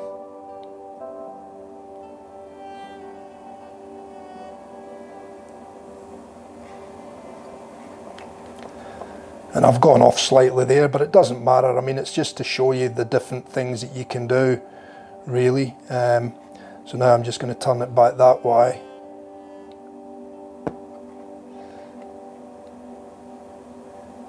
And you can see how much heat that's got as opposed to the other one. Now, once you've got that sort of thing happening, you can then look at your nib and you can think, all right, okay, how can I utilise that now so that I can make like a continuous pattern. So then you can do things like that. So now I've just turned that one into like a big fancy S, you know, and you could do that again for the next one. So we can say, right, okay, we're just going to go in there. I got it a bit off that time, but you know, and then you can also do random, just like random things, you know, you can create patterns, but you can also do just a random burn. You know, it doesn't matter how you burn it, you know, you create your own design and pattern and texture just by moving it around, you know.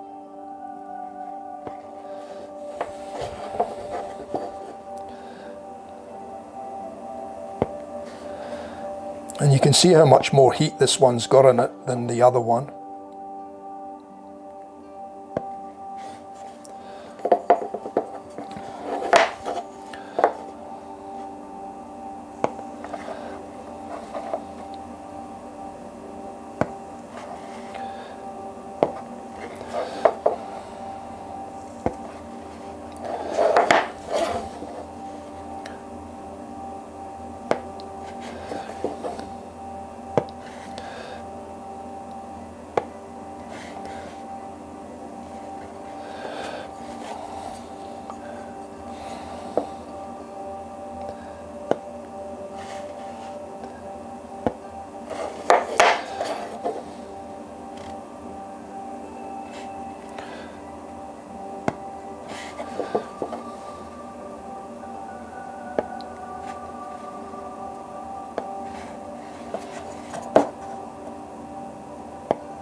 And you can change it, you can make wires to suit anything you like, really. I mean, again, it's just limited by your imagination.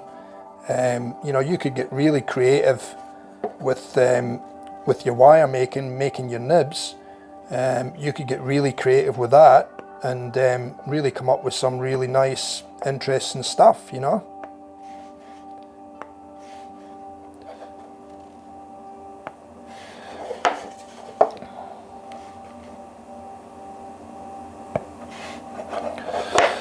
I'll just finish this complete one so you can get a good idea. Like I said, I'm just generating random patterns and random movements with it just to try and keep that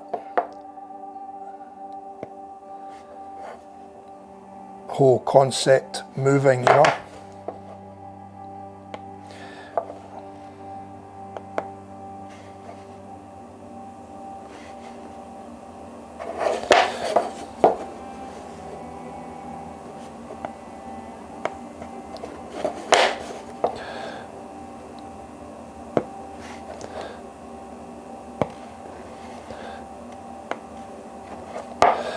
And I think I've actually maybe bent it a little bit by applying too much pressure. So yeah, it's gone out of shape on me now.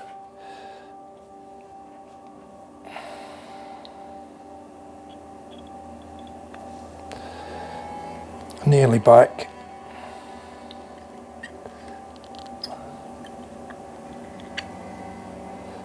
Not quite. I'll probably have to reshape it with the pliers later on. So I'll probably wreck my pattern now. Yeah, I have. Not to worry. Yeah, I've wrecked the pattern now. That one needs to come up a bit there.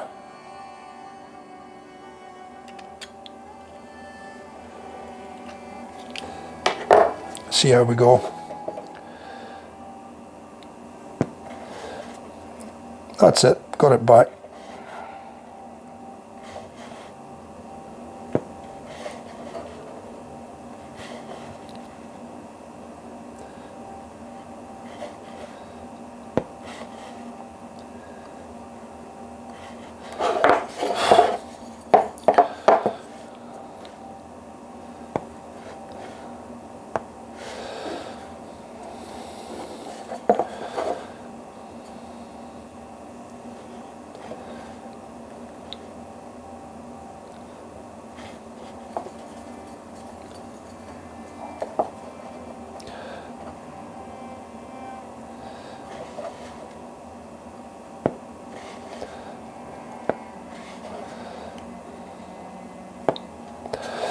So there you go.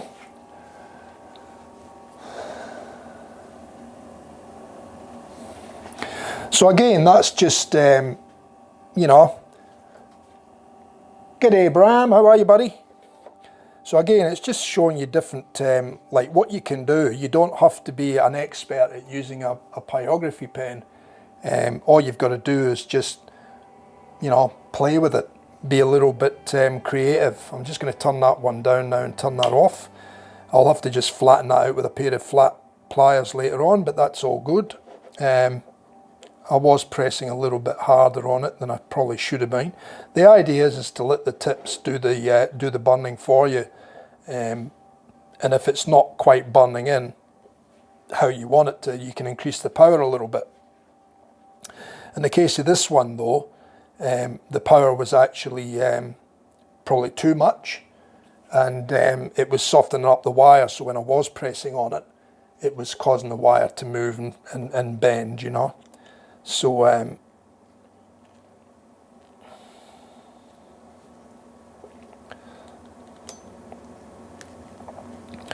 so now there's other things you can do as well, like for examples, let's go back to this one that we used to create some barbed wire earlier.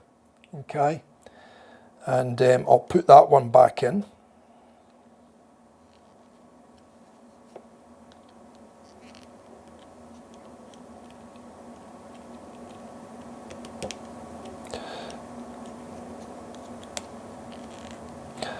And I'll show you something else with this one.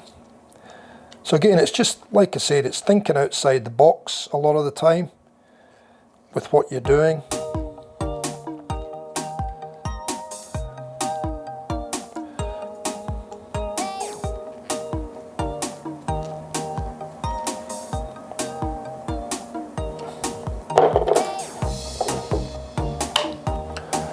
So we'll bring it up just under half this time.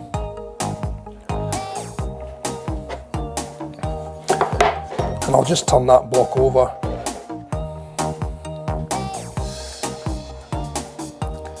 So this will be up to heat shortly.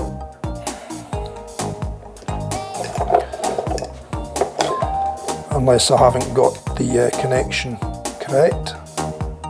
Yeah, we have, it's glowing.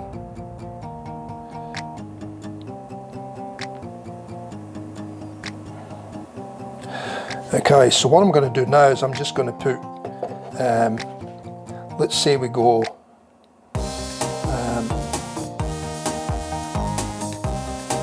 2 that way, then we'll go 2 that way, then we'll go 2 that way,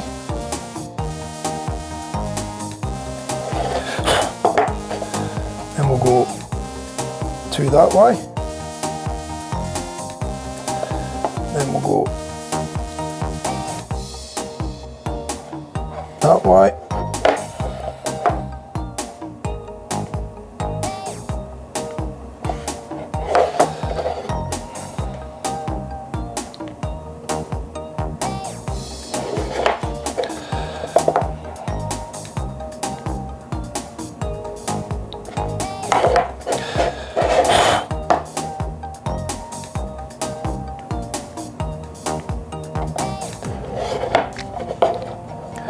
and bearing in mind I'm trying to do this fairly quickly as well, just for the camera purposes, but if you were to rule out lines on this, you can work to those lines as well, and you can be a lot more accurate with your pattern.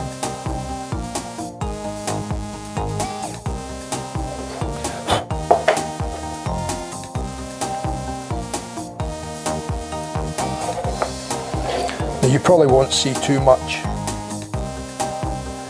in the overhead shot at the moment. Yeah, I'll be setting up some more schedules over the next day or two, mate.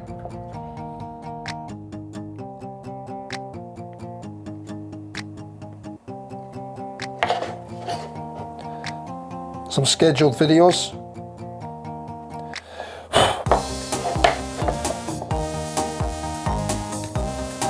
I might do a couple of casting ones straight up, because I do need to cast a couple of other handle blanks for people. So I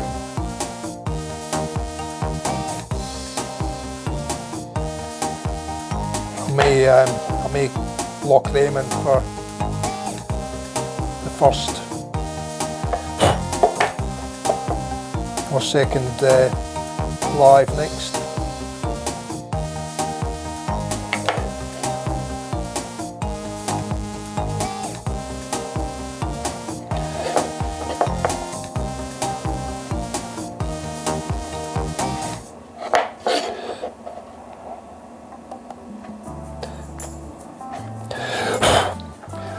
So I'll just do a few more in this one so that you get a better idea of the pattern on this one.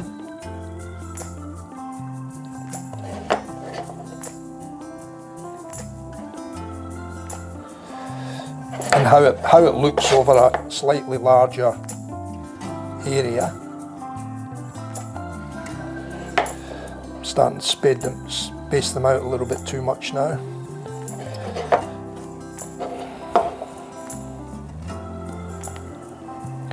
So we'll try and bring that back in a bit.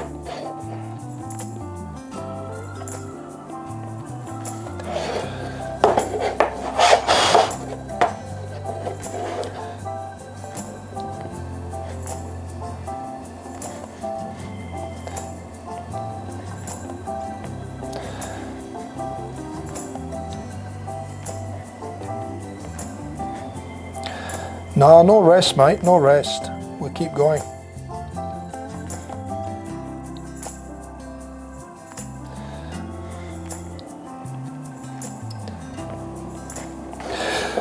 And I'll probably stop there.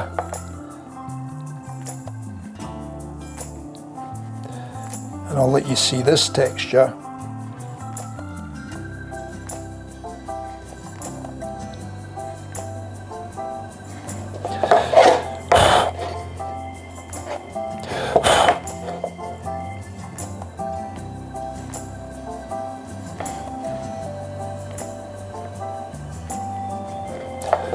I went a little bit hard there. I bent the nib again. That's all right. I can straighten it after. So we'll turn that off.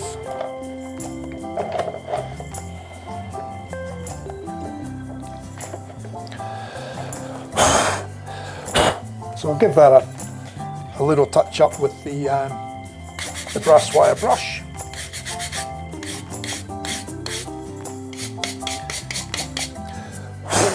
It's a little bit more randomy than I would have liked, but like I said, you could actually draw lines on it, and then you could do more accurate. But you're sort of getting like a basket weave effect type there now, just with the every second alternate one, you know.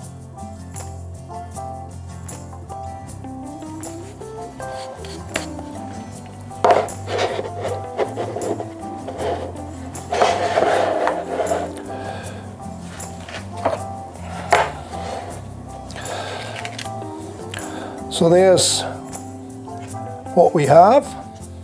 Now, the things that you can do with the lathes is the lathes have an indexing, what they call an indexing head. I might have to just zoom out a little bit for this one.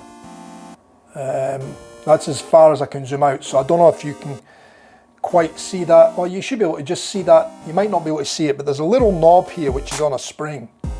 Now, you can see there, if I turn this handle, you can see the chuck, the spindle turns, okay? Now if I release that spring, it'll lock in. So there's like an indexing head inside the lathe here. There's also indexing holes in the back of the chuck.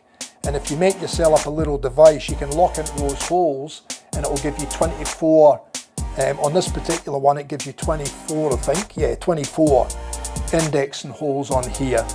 Now I can't remember what this lathe is, I'd have to check. I can't remember how many indexings it has on here. It may be 24, it may be, you know, 16, it could be 8, I don't really know.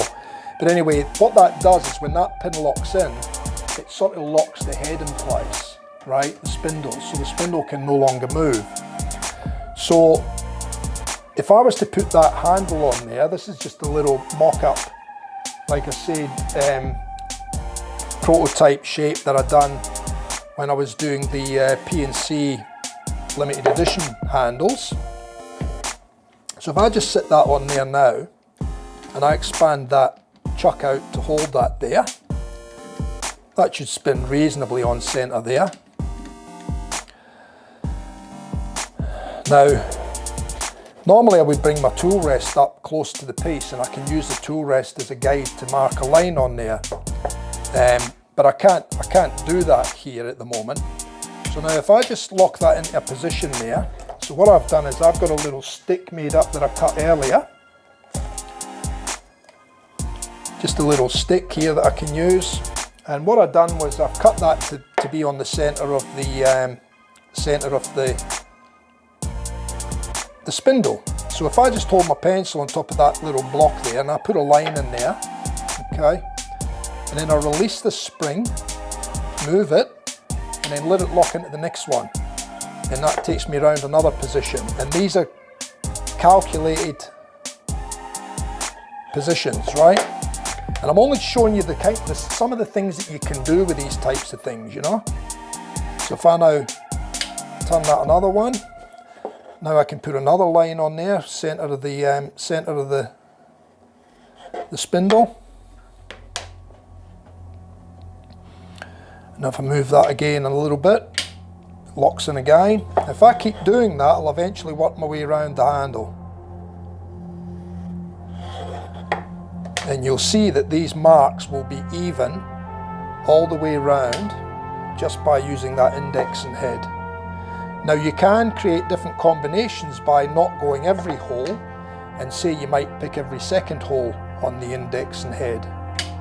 And then you can widen your pattern or widen your lines or whatever you want to do. And so again, you can be creative by just playing around with how you use the indexing head. I don't know if we haven't gone a full rotation yet, so you're not seeing nothing, but you will once I get all the way around. These lines are going to be fairly close together because I'm just going each hole.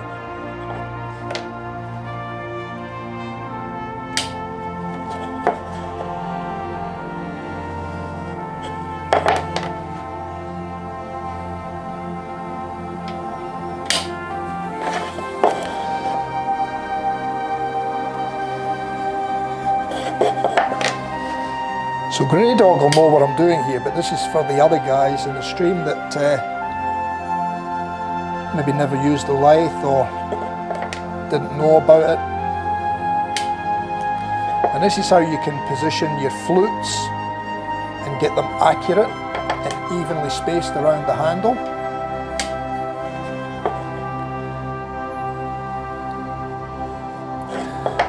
And I am getting closer to doing that fluting, the fluting one, but the only reason I'm putting it on the back burner is because I've got to get a bit of preparation done for it first before I can actually get too excited about scheduling in a stream for it. But I will, because it will force me to get it set and ready.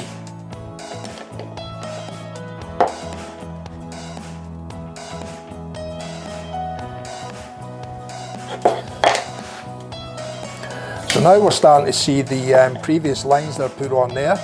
Now we're starting to see them come round full circle.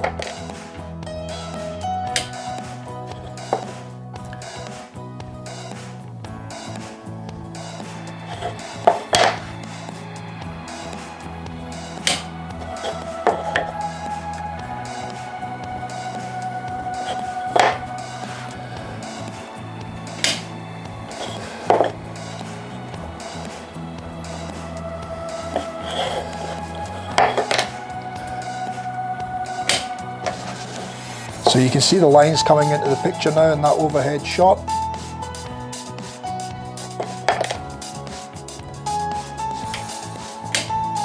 And you can hear the index and head. You can hear the spindle locking in every time I do that little click. That's just the spring pushing the pin back in.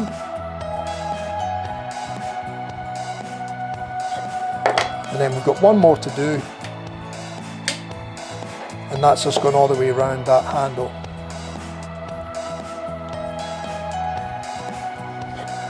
Now, if I take that off there and I show you that now, you'll see that those lines are perfectly and evenly spaced around the entire handle. Okay.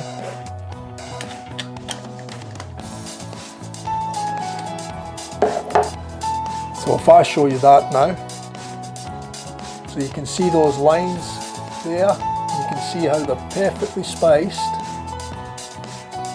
evenly spaced, all the way around the handle, on the lower part of the handle. Okay. Now if I wanted to, I could actually do the same on the bottom, and I could mark it. So let's do that, and I'll just show you what I mean with that.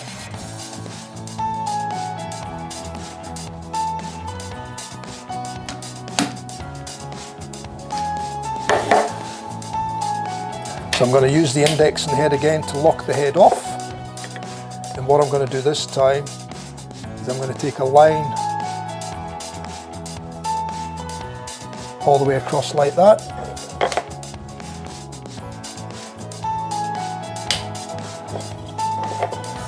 And I'm going to take another line all the way across there like that. Oh, just a little bit.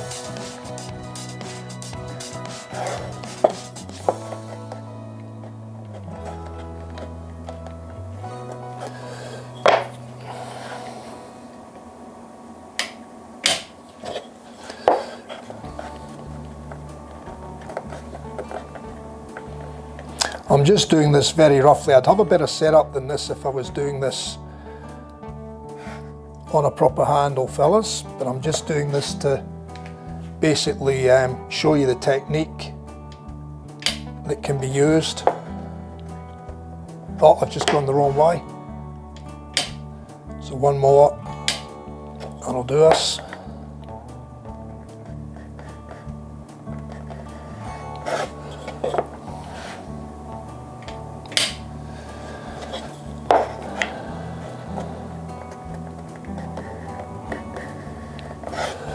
So this is stuff that a lot of people, you know, have a lathe, and they never ever use the indexing head on the lathe. And there's so much you can do with it if you know how to use it.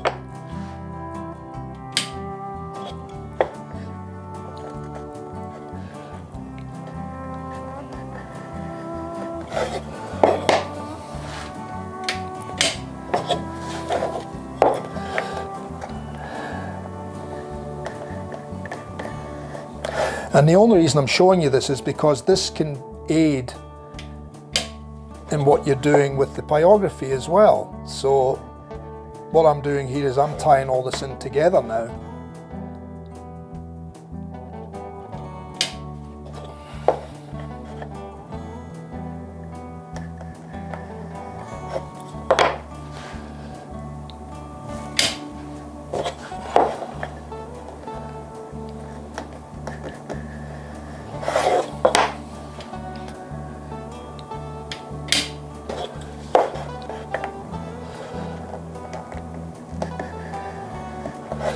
Okay, so now that's that done.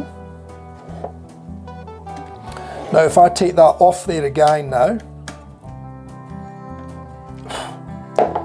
if I show you that in that camera, you can see the lines we put on the side of the handle, okay? But then if I flip it that way, you can see that those lines now end up lining up with the lines on the bottom, and we get that spiral effect there, okay? So you can see those lines all sort of line up with each other now. They're all divided up into equal segments. Now what I could do with that is I could put this back on here now. And I can hold it in the lathe.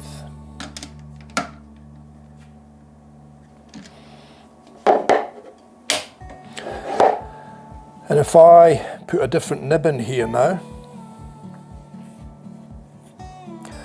let's just try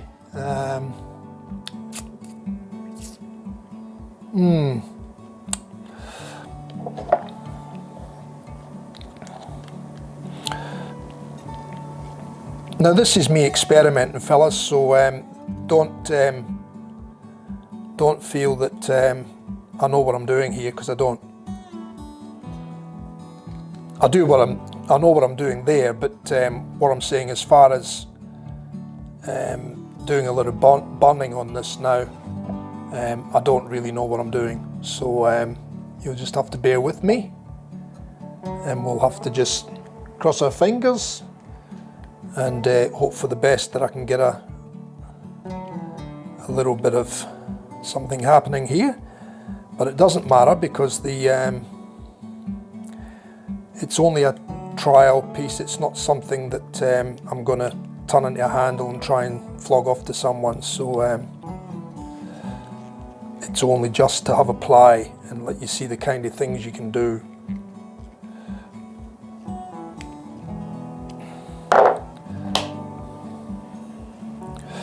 So what I've done now is this is actually a shading tip that I've got in here now. So I can position that on that line.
One too many.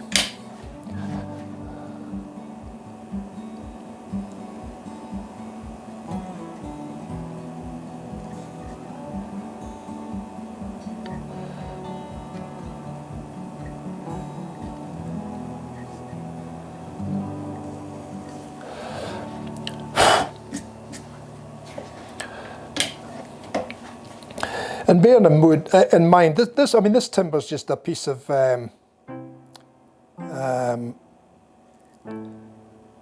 what was it again? Beech, white beech. I mean, it does have a nice grain, especially when it's got a nice clear finish put on it. It's got a nice, as you can see, there's nice grain in it, nice colour in it, but it's not what I would class as an extremely attractive timber.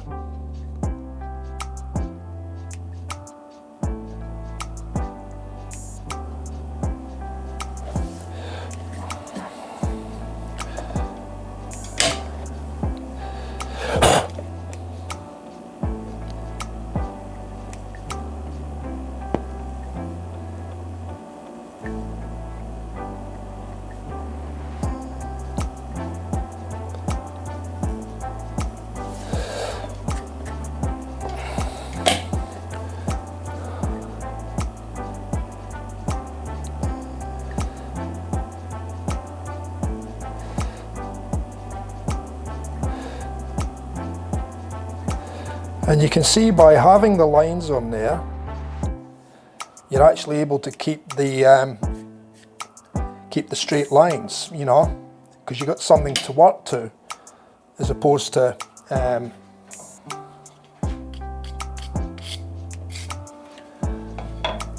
having nothing there and trying to do it all freehand.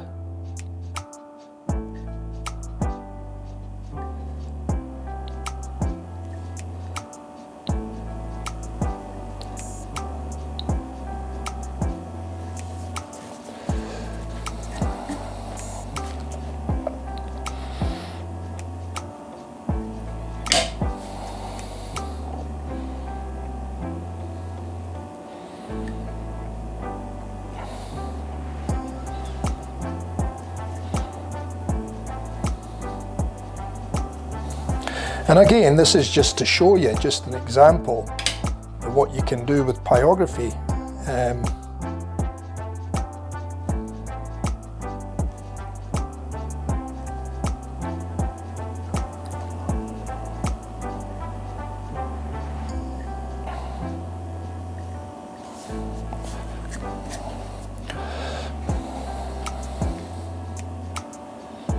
So I can probably go again with that one anyway.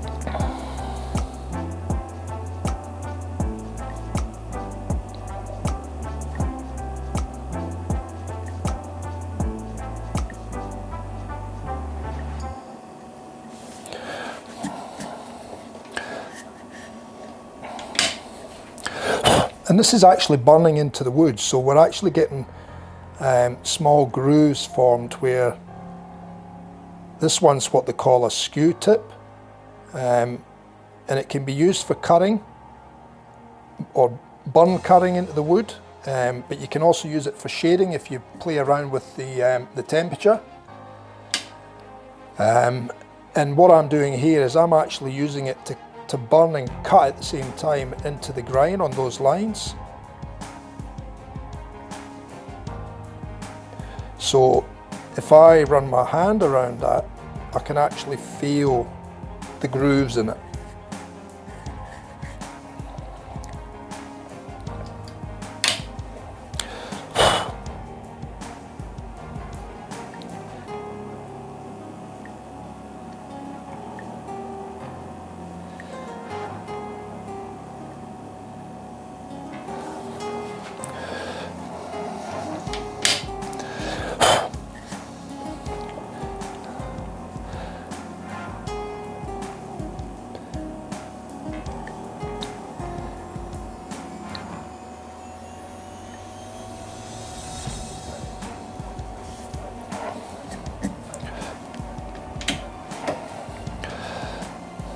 And again, if we wanted to, we could drop colour in that as well. Maybe in another stream down the track, I might show you how we can incorporate the colour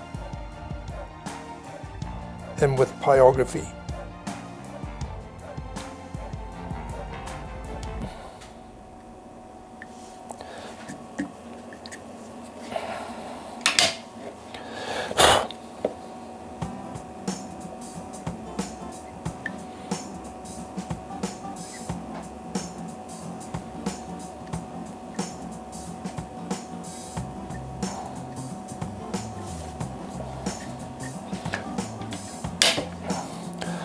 There you can see now we're almost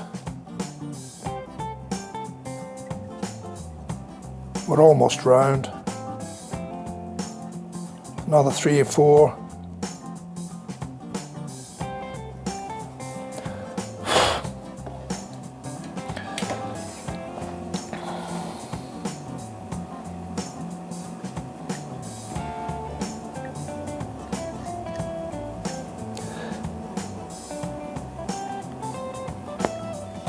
Getting a little bit of carbon build up now on that, so I'll give it another clean.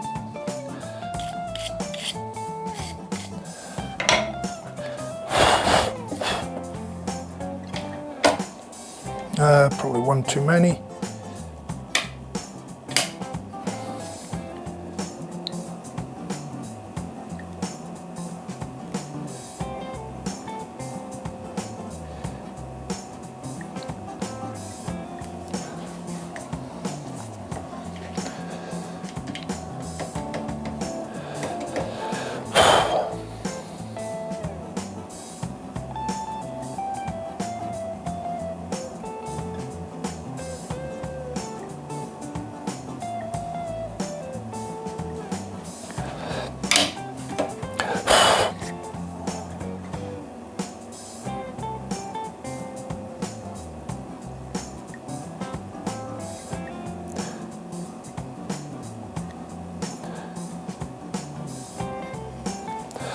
Now this is just a simple one that I've done here.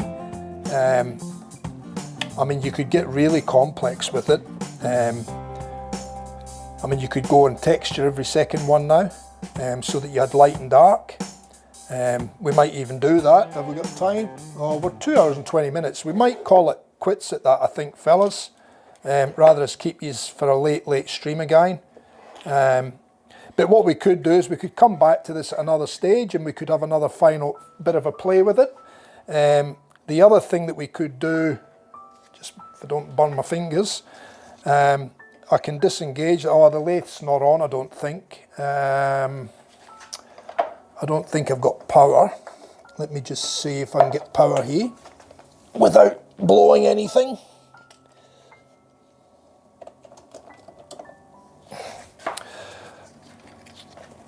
So I'll turn the lathe on slowly. So what I can do now is I can actually just clean all that up now.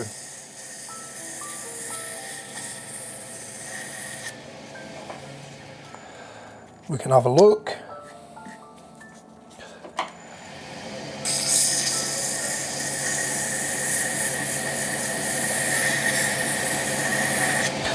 And you can change this to however you want. I can feel the texture in that.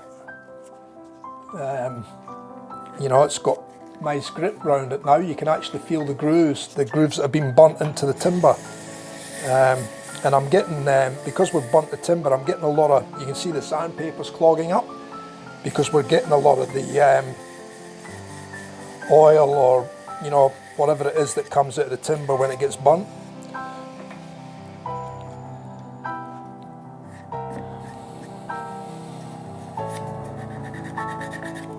Yeah, it's had it. It's just clogged up. It was a fairly fine paper. Maybe if I go to a coarser paper, it might do a little bit more. So again, just by even doing this, you can change how it looks, you know. And then, like I said, you could put colour in as well if you wanted to, or you could leave it like that, just as a, you know, a tactile type feel.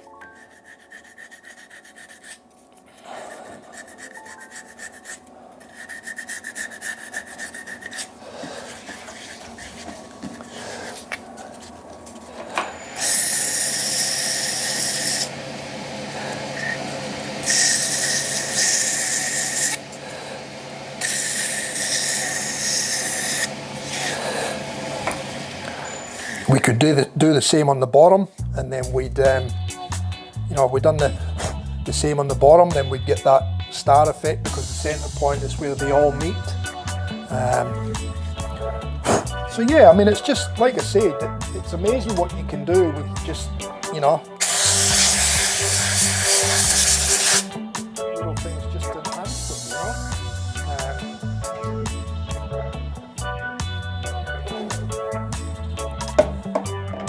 So I think we'll leave it at that, fellas.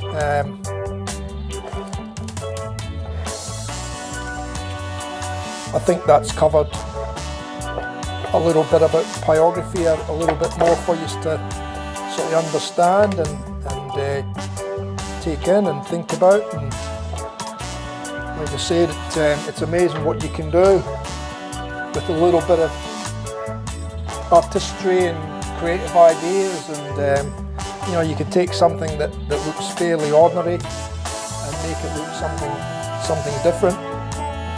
But we could go in there and shade each one of those, every alternate or every third or whatever we decided. We could go in and shade them in so you get the black and white stripe type effect. There's loads of things you can do, you know. So, you know, you can put rings in if you want. You could have the lathe spinning and bring the, you know, bring the tip up here, and you could. So, for examples, let me turn that on. So, if I wanted to put a ring now, I'll just do it very, very slowly. But if I wanted to put a ring around the bottom of that now, right below the.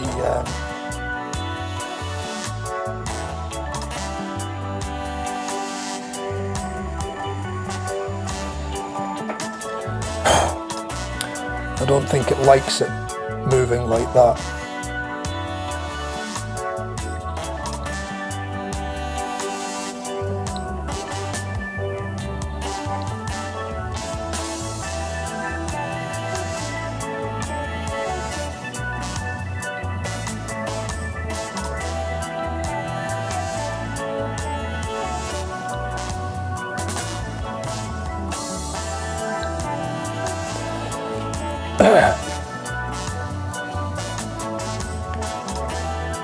You've just made it home, mate, and we're just about finished. Anyway, we've got another one here that we could play with at another day. We might play around with this one a little bit further as well and see what we can do and how we can make it look. And then I might put a coating on it, and we'll just see how it looks as a finished handle. But it's not, like I said, it's not something that I would look to sell this one. It's just a prototype, play around with. In fact, I think it may even have a little crack in there, but like I said, they've been kicking around in the workshop for quite some time. These were the first original samples that are done for the PNC. But like I said, you can see we've got quite an interesting effect, and you can play around with that. You know, you could get these lines straighter if you wanted to. You know, that's just a particular look that I've gone for with the width of the blade, where it sort of, you know, you can see it, the segments. It just gives it a little bit of a look, you know. But like I said, you can clean up. Like I said, the other thing you can do too is you can do carving, and then you can incorporate your pyrography in with your carving. So there's loads of different things. It's just really, it's up to the imagination. But anyway, I think that's enough for tonight, fellas.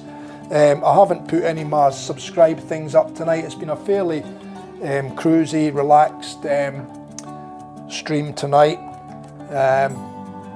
And it was just something that I wanted to show you guys, that you can play around with and create different things and textures and patterns and all sorts of things, and how they can be incorporated into shaving brush handles, you know, very, very easily.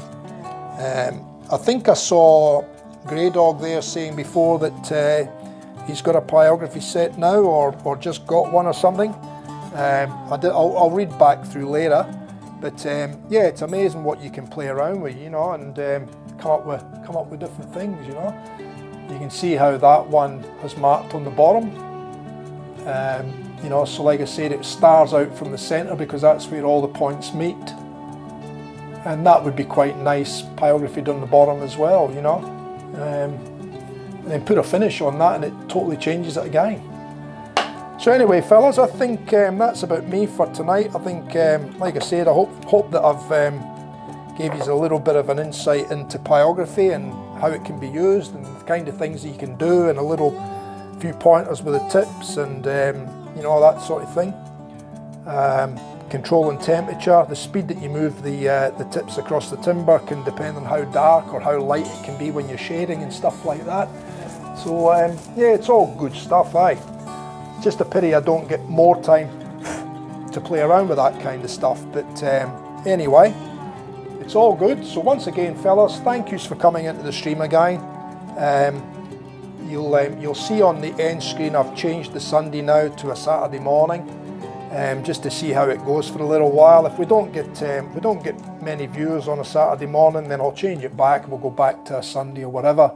But we'll see how we go with it anyway. Just give other people an opportunity like Grey Dog to be able to tune at a reasonable hour, rather as you know, early hours of the morning and that sort of thing. So yeah, it'd be good to give them the opportunity. So once again, guys, thanks very much for dropping in. I really appreciate it. It was good, you know, being able to show you all these things. There's hundreds and hundreds of different textures and patterns that you can put into these things, just with changing the nibs and all that sort of thing, and playing around and experimenting. But have a look on YouTube at some of the professional pyrography people. They'll make this stuff look really amateurish compared to what they do. It's just phenomenal. It's mind-blowing how they can take a picture and create it just with burning different colours and different, you know, and it's just tones. It's just various tones, you know, to create the pictures, and putting highlights, and some of them actually use coloured pencils as well to put highlights and different bits of colour through the pyrography, just to enhance it even more. It's just phenomenal. So have a look, guys, and if anybody's interested in seeing that plate or the platter, the flat rim platter or whatever it was, with the really nice steampunk pyrography work done on the rim, just look up Martin Sabin Smith on YouTube, and then go down, click on videos, go down through his videos and just look for one with a steampunk design. It's cogs on it, similar to what I showed you earlier. Just look for a platter with that on it, and you can watch his video and just see how creative the fella is with his pyrography and his with the stuff that he does. It's very artistic. Just don't forget to come back to TF Custom Shaving Brushes though. Okay, guys, once again, thanks very much, fellas. I'm going to shut the shed door down. Let me get the appropriate screen up here, and we'll put up the new adjusted end screen, and we'll see you all on Thursday night, I think it is now, isn't it? So Thursday night, and then we'll be on to Saturday mornings. Okay, fellas, good night for now. Don't do anything I wouldn't do. Take care, stay safe, and we'll see you on Thursday. Thanks, fellas. Cheers.